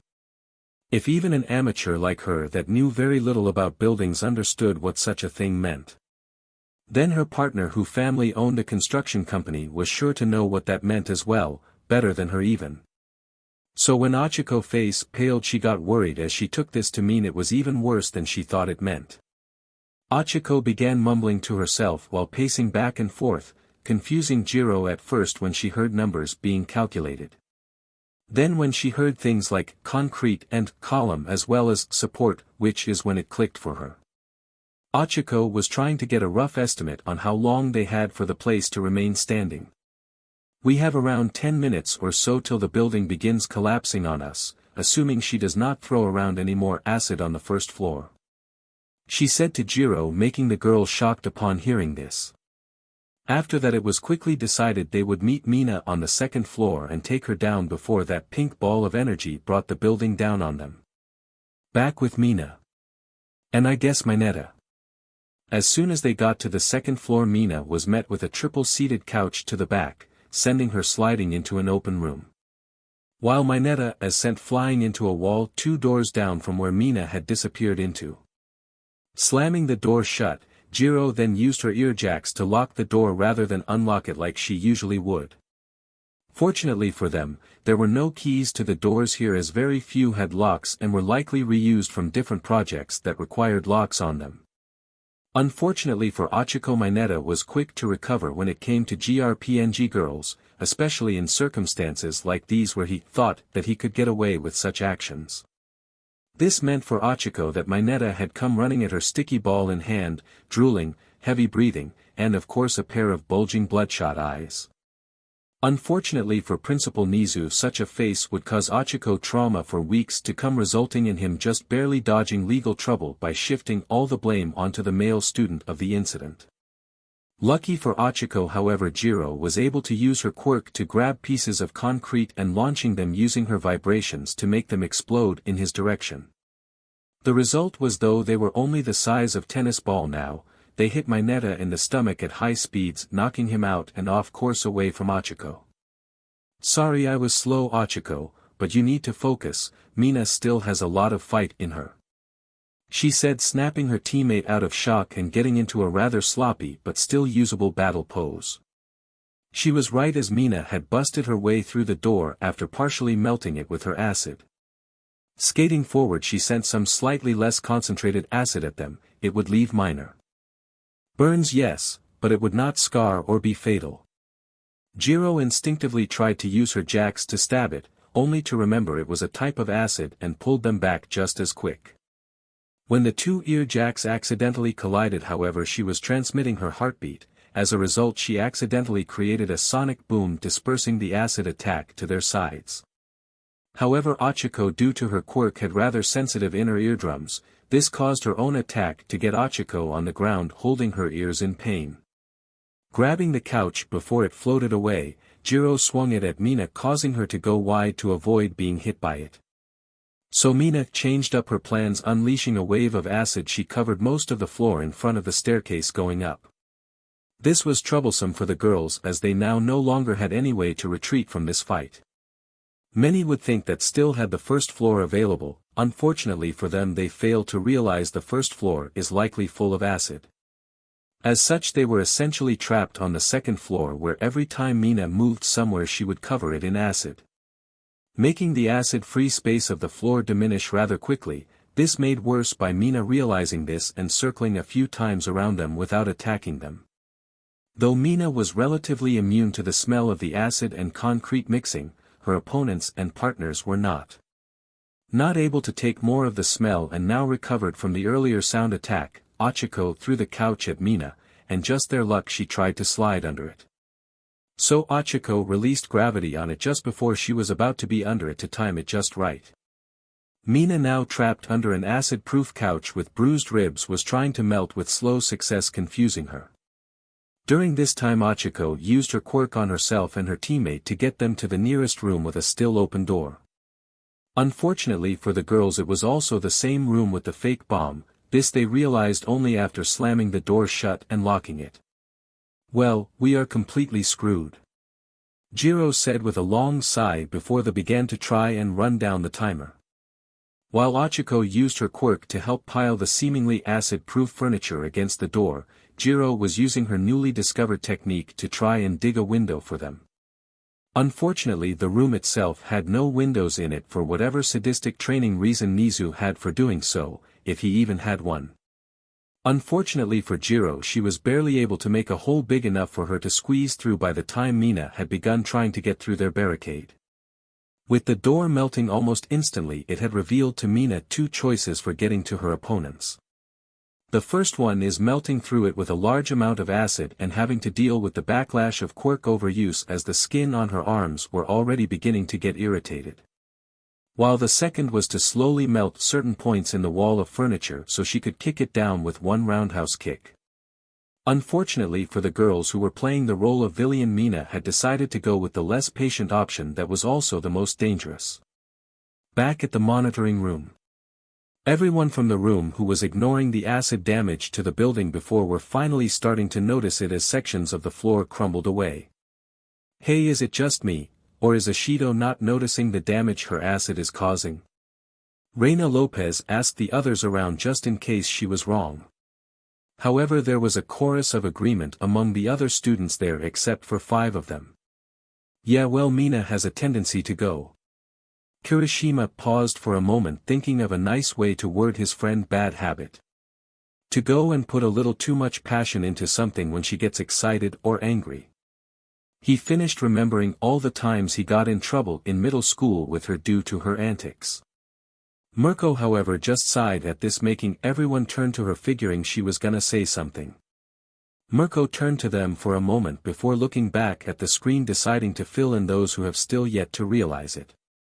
Ashido acid covered the first floor, eating into the foundation, and now she has weakened the part of the column supporting the second floor even further.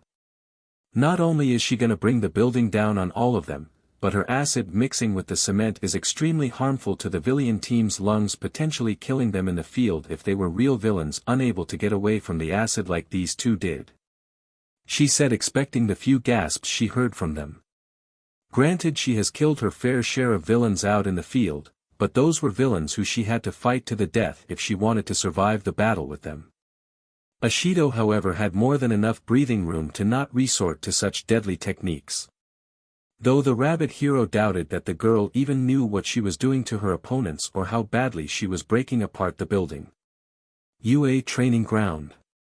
Jiro had stopped to catch her breath as her currently accelerated heart rate from constant use of her quirk like this was causing her to go through the air in her lungs much quicker than normal. That was when Achiko put a hand on her shoulder activating her quirk, confusing the girl. "What are you trying to do?" Jiro questioned her partner in a panic as she was shoved out of the small window she had managed to make thus far. Achiko however much to her partner's chagrin was remaining silent before looking at her directly in her eyes. "I am grateful you want to fight with me, but that hole is not big enough for both of us to escape through. Also if the building comes down, it will be easier for me to escape with just focusing on myself. Now go." She screamed the last part at her, shoving her down. Jiro, as much as she hated this, understood full well that she would be a hindrance in escaping the falling apart building. So using her jacks she quickly climbed down, till she was low enough to land and roll away safely, shouting at her partner to release her quirk's hold. As she got away, circling to the front of the building to get a better idea of much longer she had left till it fell, she saw Mineta limping away. Deciding to ignore him, she looked through the entrance and saw a bubbling hell, with the floor being nearly 6 feet lower now than it was before. Back at the top, Mina had just broken through and was disappointed to see only one of her 2 opponents and still no bomb. Where did Jiro escape to? Mina asked her opponent, who only answered with silence, getting into a battle-ready stance. With a huff, Mina decided to beat her quickly and go looking for the bomb on the 3rd floor instead. Sending a slash of easy to dodge acid at her opponent, it was dodged as expected, with it hitting where the hole was behind Achiko, making it bigger. Unfortunately for her, Mina realized her plan and moved around, getting in front of the hole, driving Achiko to the entrance. "If you want to escape out there and back up to the bomb, then you have to get through me," she said to the brunette standing before her. Deciding she needed to go on the offensive before time ran out, Mina sent 2 waves of acid on either side of her opponent to box her in. Then send a large yet obviously less concentrated glob of acid her way, as she was aiming at a person this time instead of an object. However, to her surprise, Achiko had used her quirk to make herself weightless and jumped to the wall on her left. Then rushed her opponent in a kicking motion, however to Mina's surprise, Achiko was not weightless upon impact. What was expected to be an easy catch was a powerful kick to her core as Achiko released gravity on herself before impact. Throwing her to the corner on her left, Mina had revealed the bomb, touching it before Achiko could touch her. However, instead of hearing that she was declared the victor, she heard a cracking noise. Before she knew it, the building was coming down upon their heads. "Did I cause this?" Mina asked nervously before getting slapped by Achiko, who threw them both weightless out of the building. Back in the monitoring room, Mina, who was for some reason expecting to be showered with praise for winning the match, instead herself in her current position. Both her and Mineta were sitting on their knees being yelled at by Mirko while listening to the horrified crying of Samantha-sensei in the background on her phone. She had sent him a short video and pictures from their fight, letting him know of the damage that the students caused. "What in the hell made you think it was okay to spread acid all over the building?" Mirko exclaimed, not actually expecting Mina to answer the question.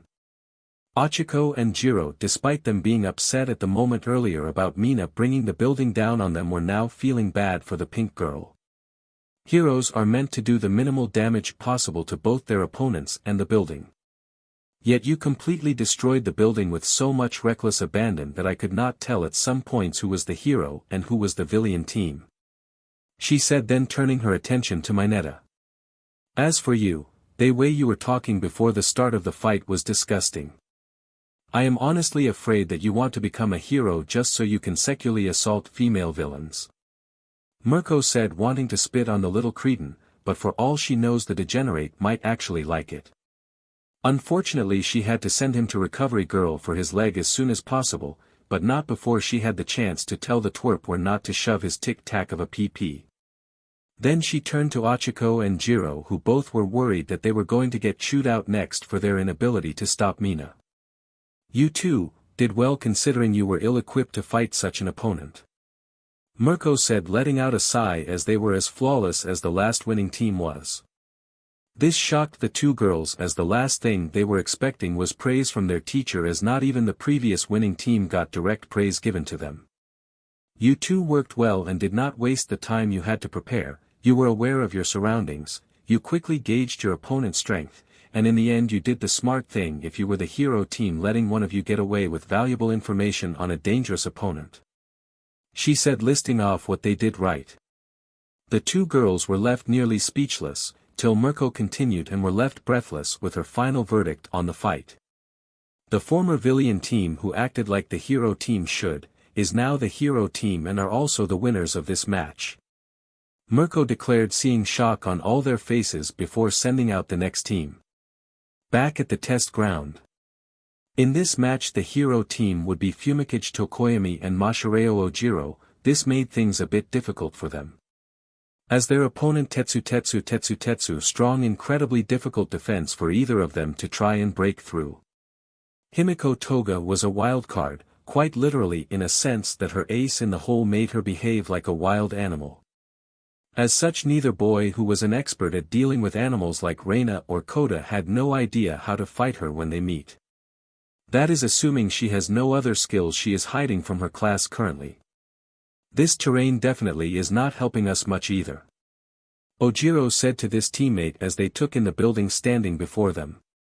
At a glance they could tell that the hallways were much more narrow than the previous building's hallways. As a result, Tetsu has the advantage over us, since we would have preferred more room to move around to fight. He said, with his teammate nodding at him solemnly. Unfortunately, this place would have helped me to better defend our sinister weapon with dark shadow to stall for time. But alas, we do not have the luxury of time on our side, so we must be swift if we are to make up for our disadvantageous odds as they currently are. Tokoyami said, regretfully agreeing with his teammate, as both of them could not use their quirks to the fullest. If the avian-headed teen was allowed to cause as much damage as he wanted, then he easily could have unleashed dark shadow and smash his way through the walls in there.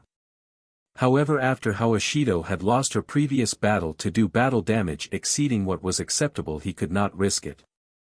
His partner knew this and made it clear before he did not blame his teammate for not being able to use his full power here.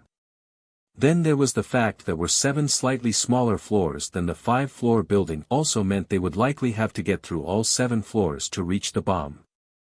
Ojiro voiced his doubts that neither of their opponents seemed to have had very strategic minds, so at least they might be able to outfox them. This, however, was meant with resilience, as Tokoyami shook his head at the suggestion of the martial artist. You think they will actually come up with a good plan? Ojiro asked, unsure if his teammate had impaired eyesight due to his quirk physical mutation. No, I also have no doubts they will come at us in a straightforward fight, confident in their strength and advantages. Tokoyami said, seeing the confusion in his partner's face. Letting out a brief sigh, it seemed he needed to remind his partner of what they learned earlier. Do not let the dark art that is complacency stuck you. The reason Yaoyorozu lost, it was because she underestimated her opponents, unlike Ashido, who overestimated them, going farther than needed to obtain glorious victory. He said, making the tailed teen eyes go wide.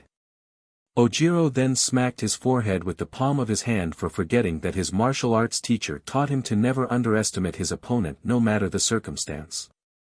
He chastised himself internally for not just forgetting it, but forgetting it after Mirko-sensei had told them just shortly before not to do that as well.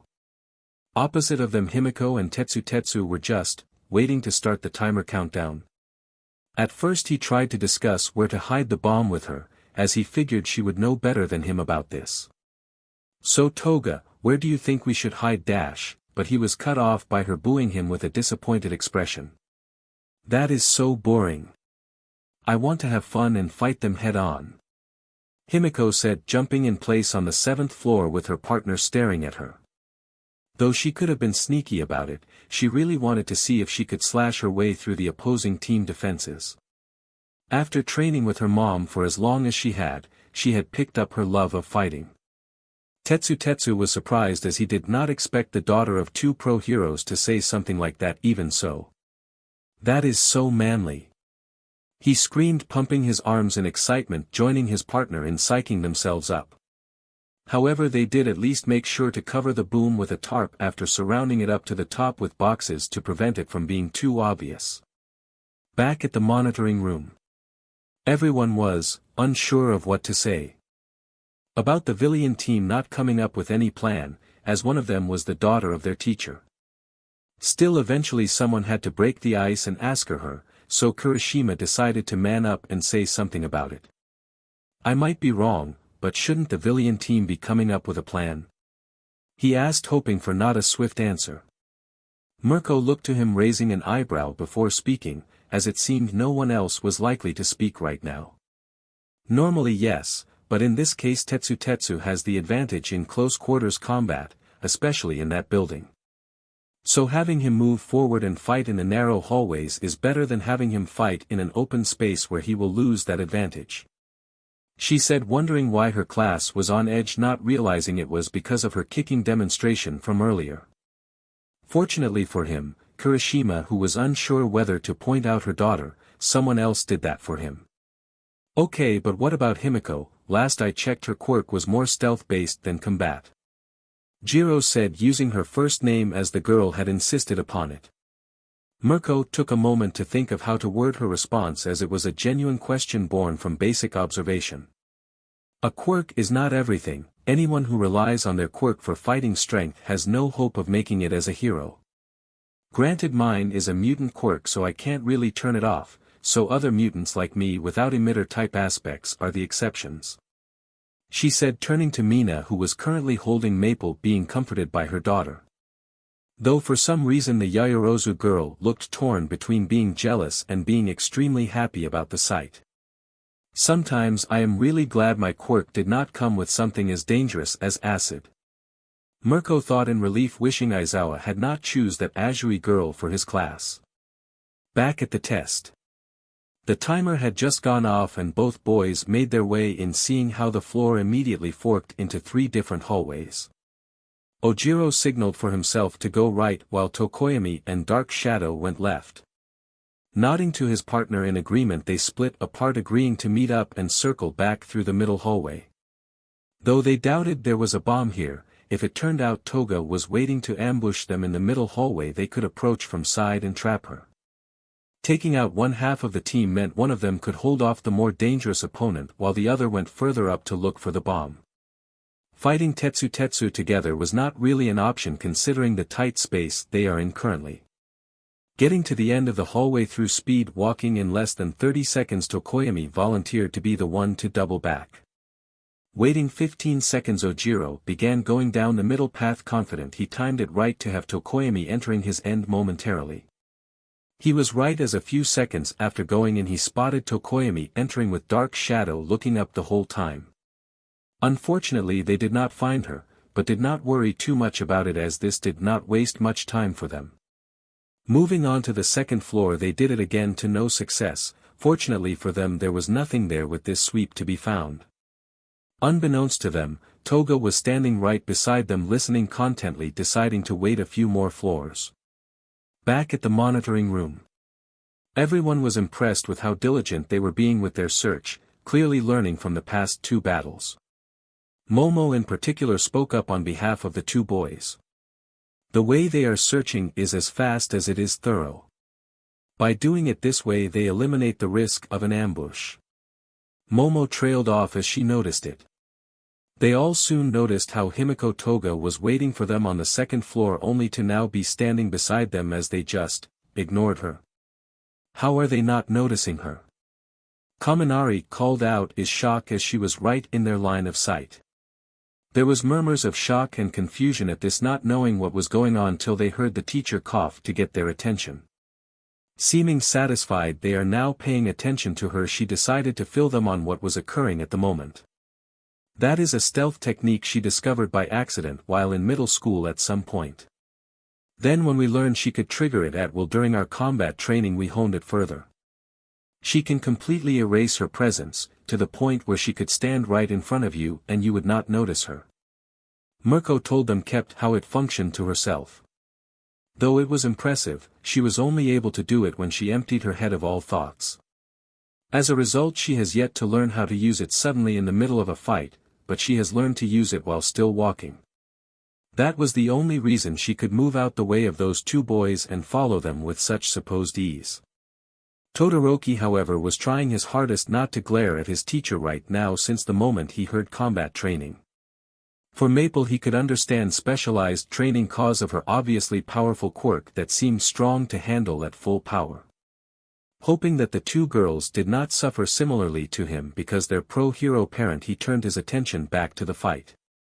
If he finds out about this natural skill, he may try to force her to marry me and ruin her life as well, he thought to himself in a solemn tone.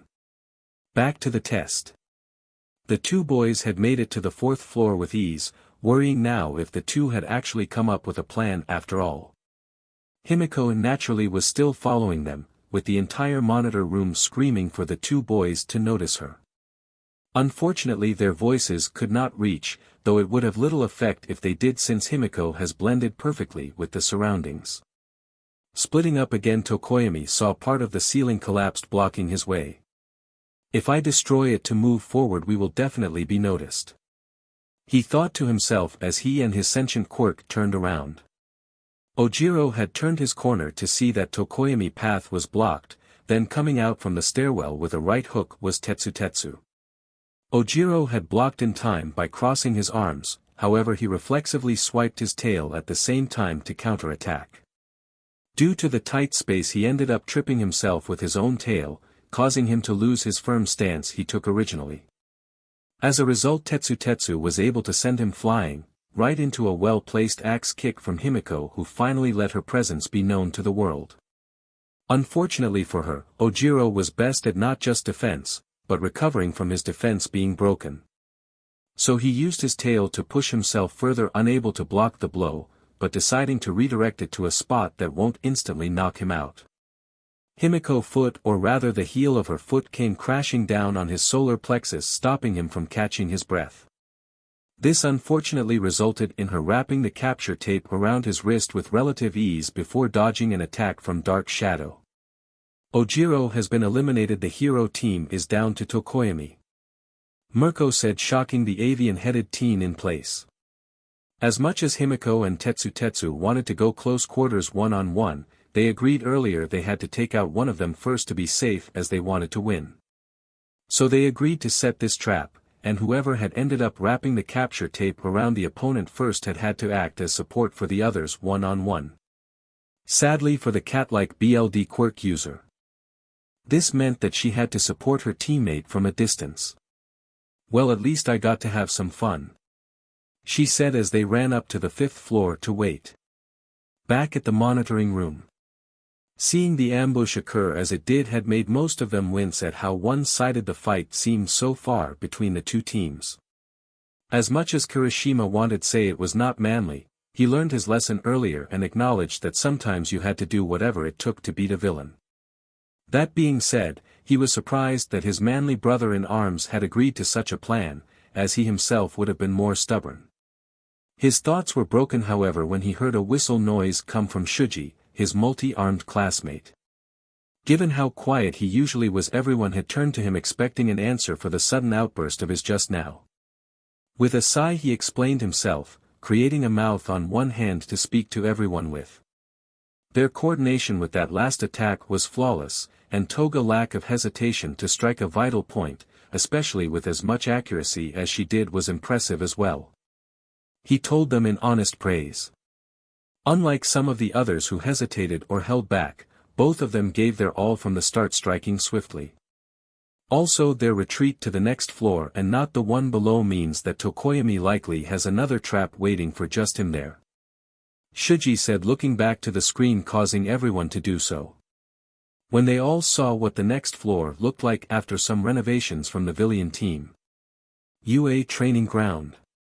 Tokoyami and Dark Shadow were enraged, not so much at their opponents, but at themselves for not shouting to their partner that they felt his was a trap out of fear of getting spotted early by the enemy.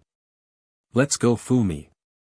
Dark Shadow said, slamming one of his fists into his other hand. Nodding to his shadowy companion, they made their way up to find that rubble was everywhere and the room was now an open space. "All right man, bring it on," Tetsu said, punching his two metal fists together, grinning like a madman. Rushing his opponent shirtless with his abs on full display, he was stopped by Dark Shadow, but dug in his heels, grabbing hold of the shadowy entity as well. "Now!" he shouted, giving Himiko her cue, angling two knives. They reflected sunlight from a hole in the wall Tetsu made earlier. Right at his previously mentioned abs, the ones currently covered in shiny metal.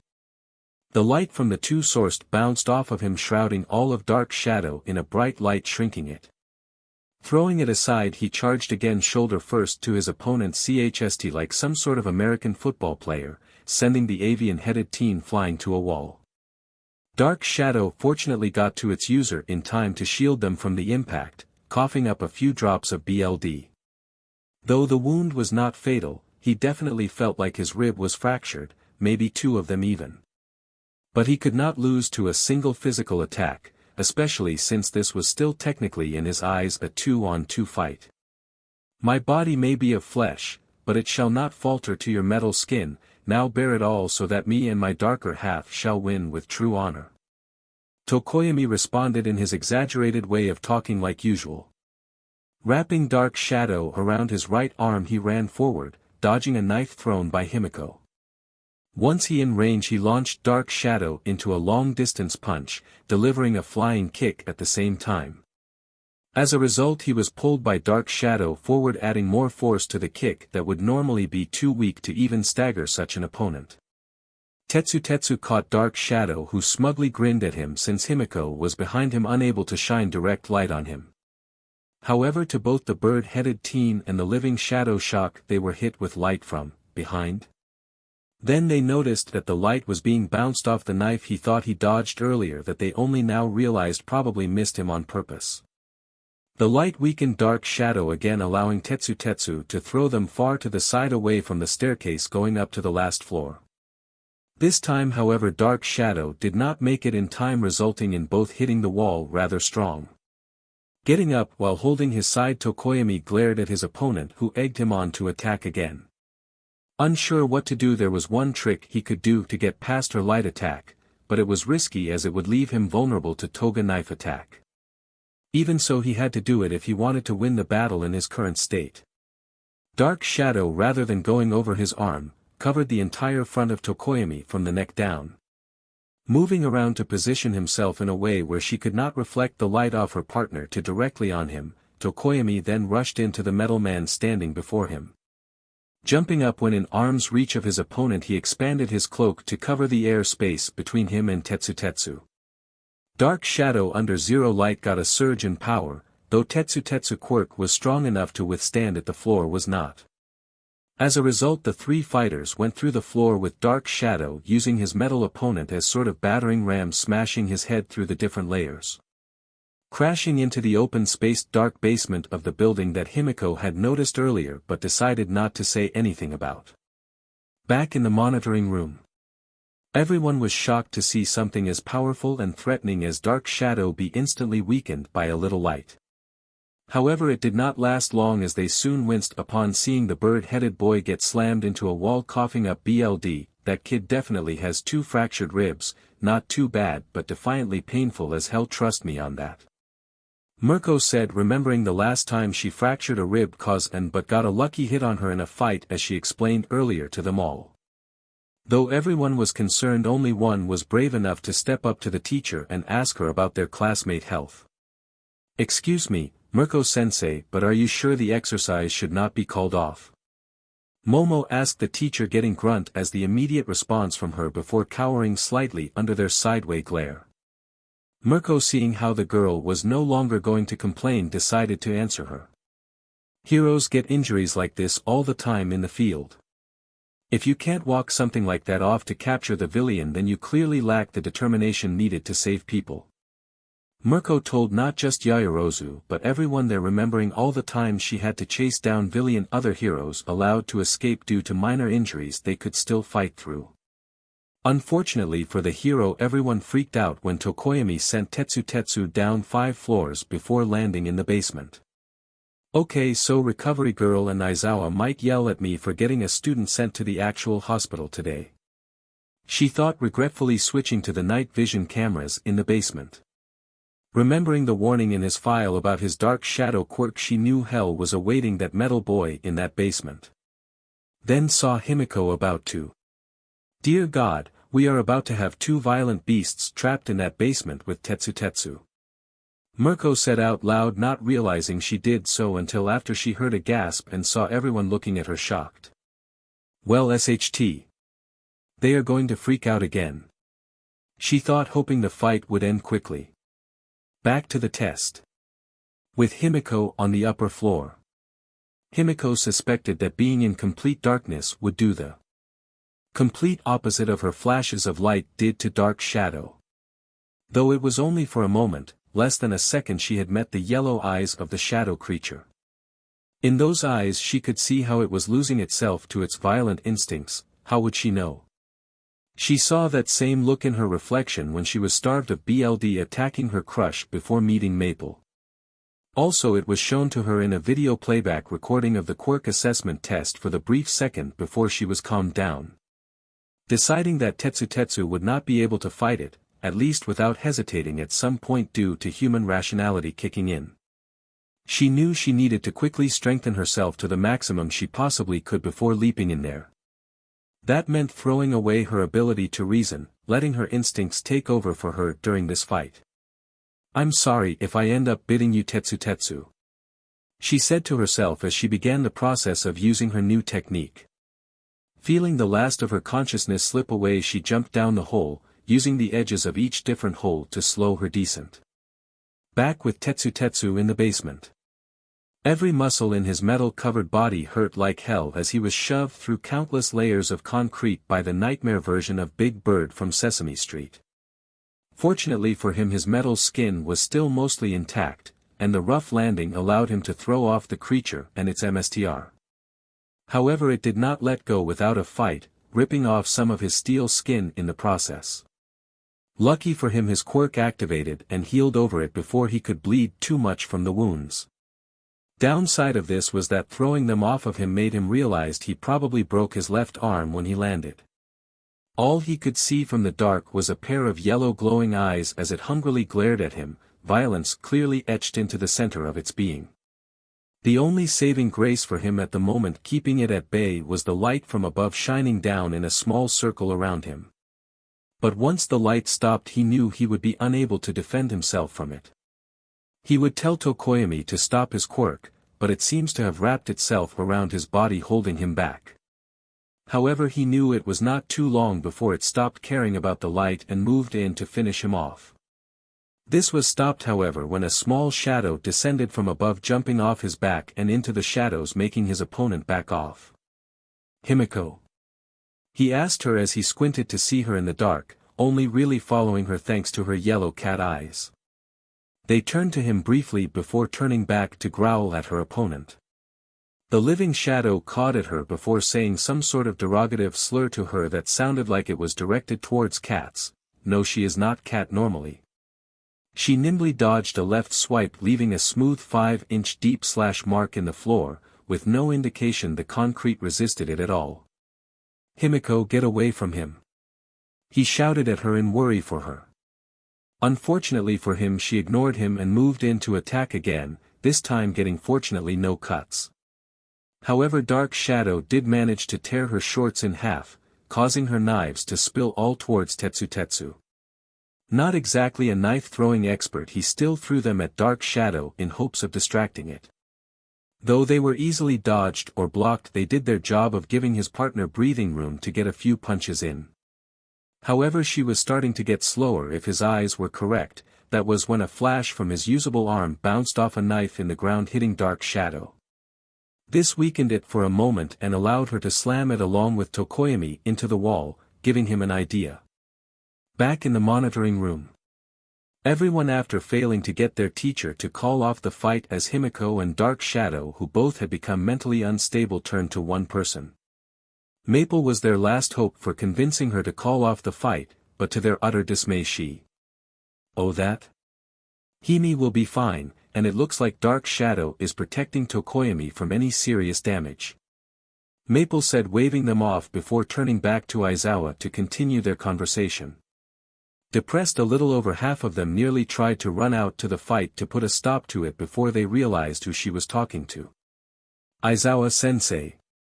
They all called out going to him, but he simply pointed to Mirko, making them all go slack where they stood. Momo, after being calmed down by Maple, noticed the look on Tetsu's face when the light flashed off of his arm for a moment on Dark Shadow. "Hold on everyone, I think Tetsu has figured out a plan," she said, getting everyone to calm down as they finally took notice too. "At least I think he came up with something?" Momo questioned, but kept it in her head for everyone else's sake. Back to the test. Tetsu, though nowhere near as skilled as his partner when it comes to delicate work like this, he had to give it a try. Fortunately, by using his good arm, he was able to shoot flashes of light at Dark Shadow. Eventually his partner got the hit in she needed. Sending them flying up through the hole, they fell through and onto the first floor, where it withered in pain, shrinking back into Tokoyami.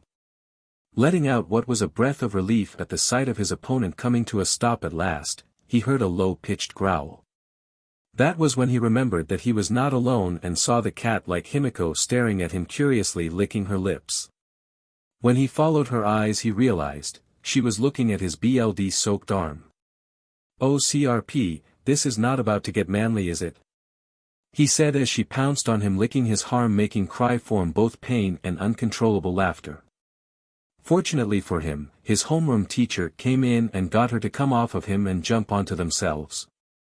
"Thanks Aizawa-sensei," Tetsu said before passing out in front of his teacher. Back at the monitoring room, Tokoyami and Tetsu were taken to Recovery Girl, with Cementos crying even more at all the floor they ruined in the latest fight. What was making almost everyone feel uncomfortable, however, was Himiko being petted by Aizawa as she was curled up on his lap, purring to each slide. Maple, Momo, and Mina also joined in giving the currently teenage girl-sized cat a petting and chin-scratching marathon. Mirko was upset that she could not join in, as she needed to point out how well the teams did, where they failed, and send out the next teams. "DMNU Aizawa, I will get you for this," she thought, in vengeance of not being able to indulge in her daughter cat-like moment that she always loved. Clearing her throat to get everyone's attention, she spoke up.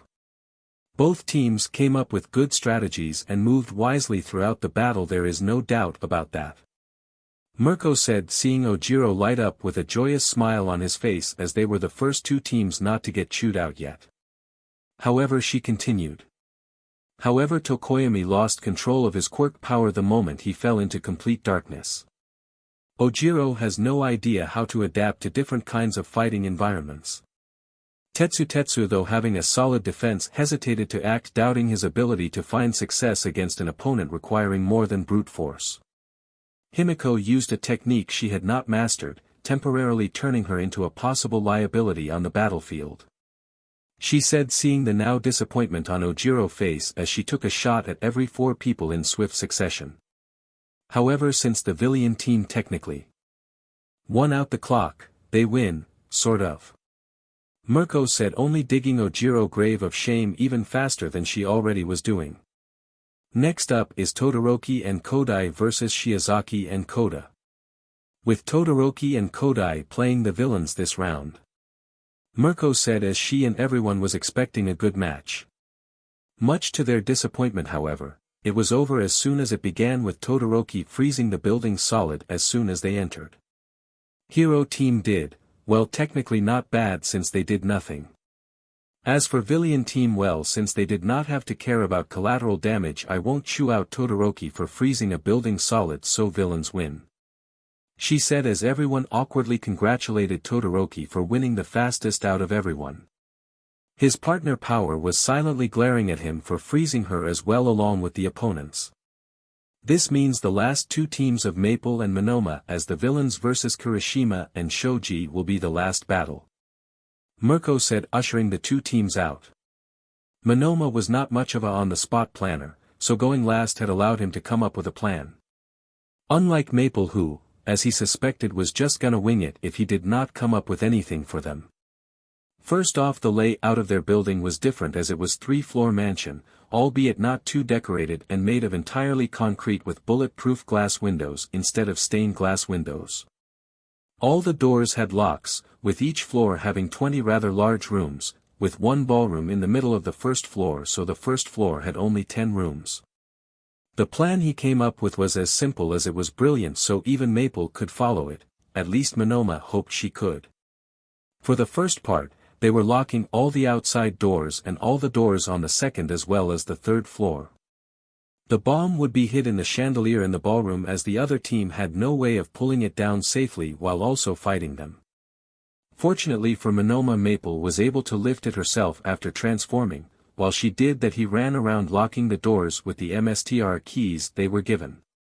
Alright, now all I have to do is copy your quirk and dash. He passed out after trying to copy her quirk immediately after the sound of the start sounded. Location unknown. Manoma was confused to say the least, as one moment he was trying to copy Maple quirk and now he was standing in the middle of a forest trail. Seeing smoke in the distance, he decided to walk towards it, unsure of what was waiting, but hoping it was people. The forest was not one of the few he had been to before, but as he got closer he could see that the smoke was coming from a tree.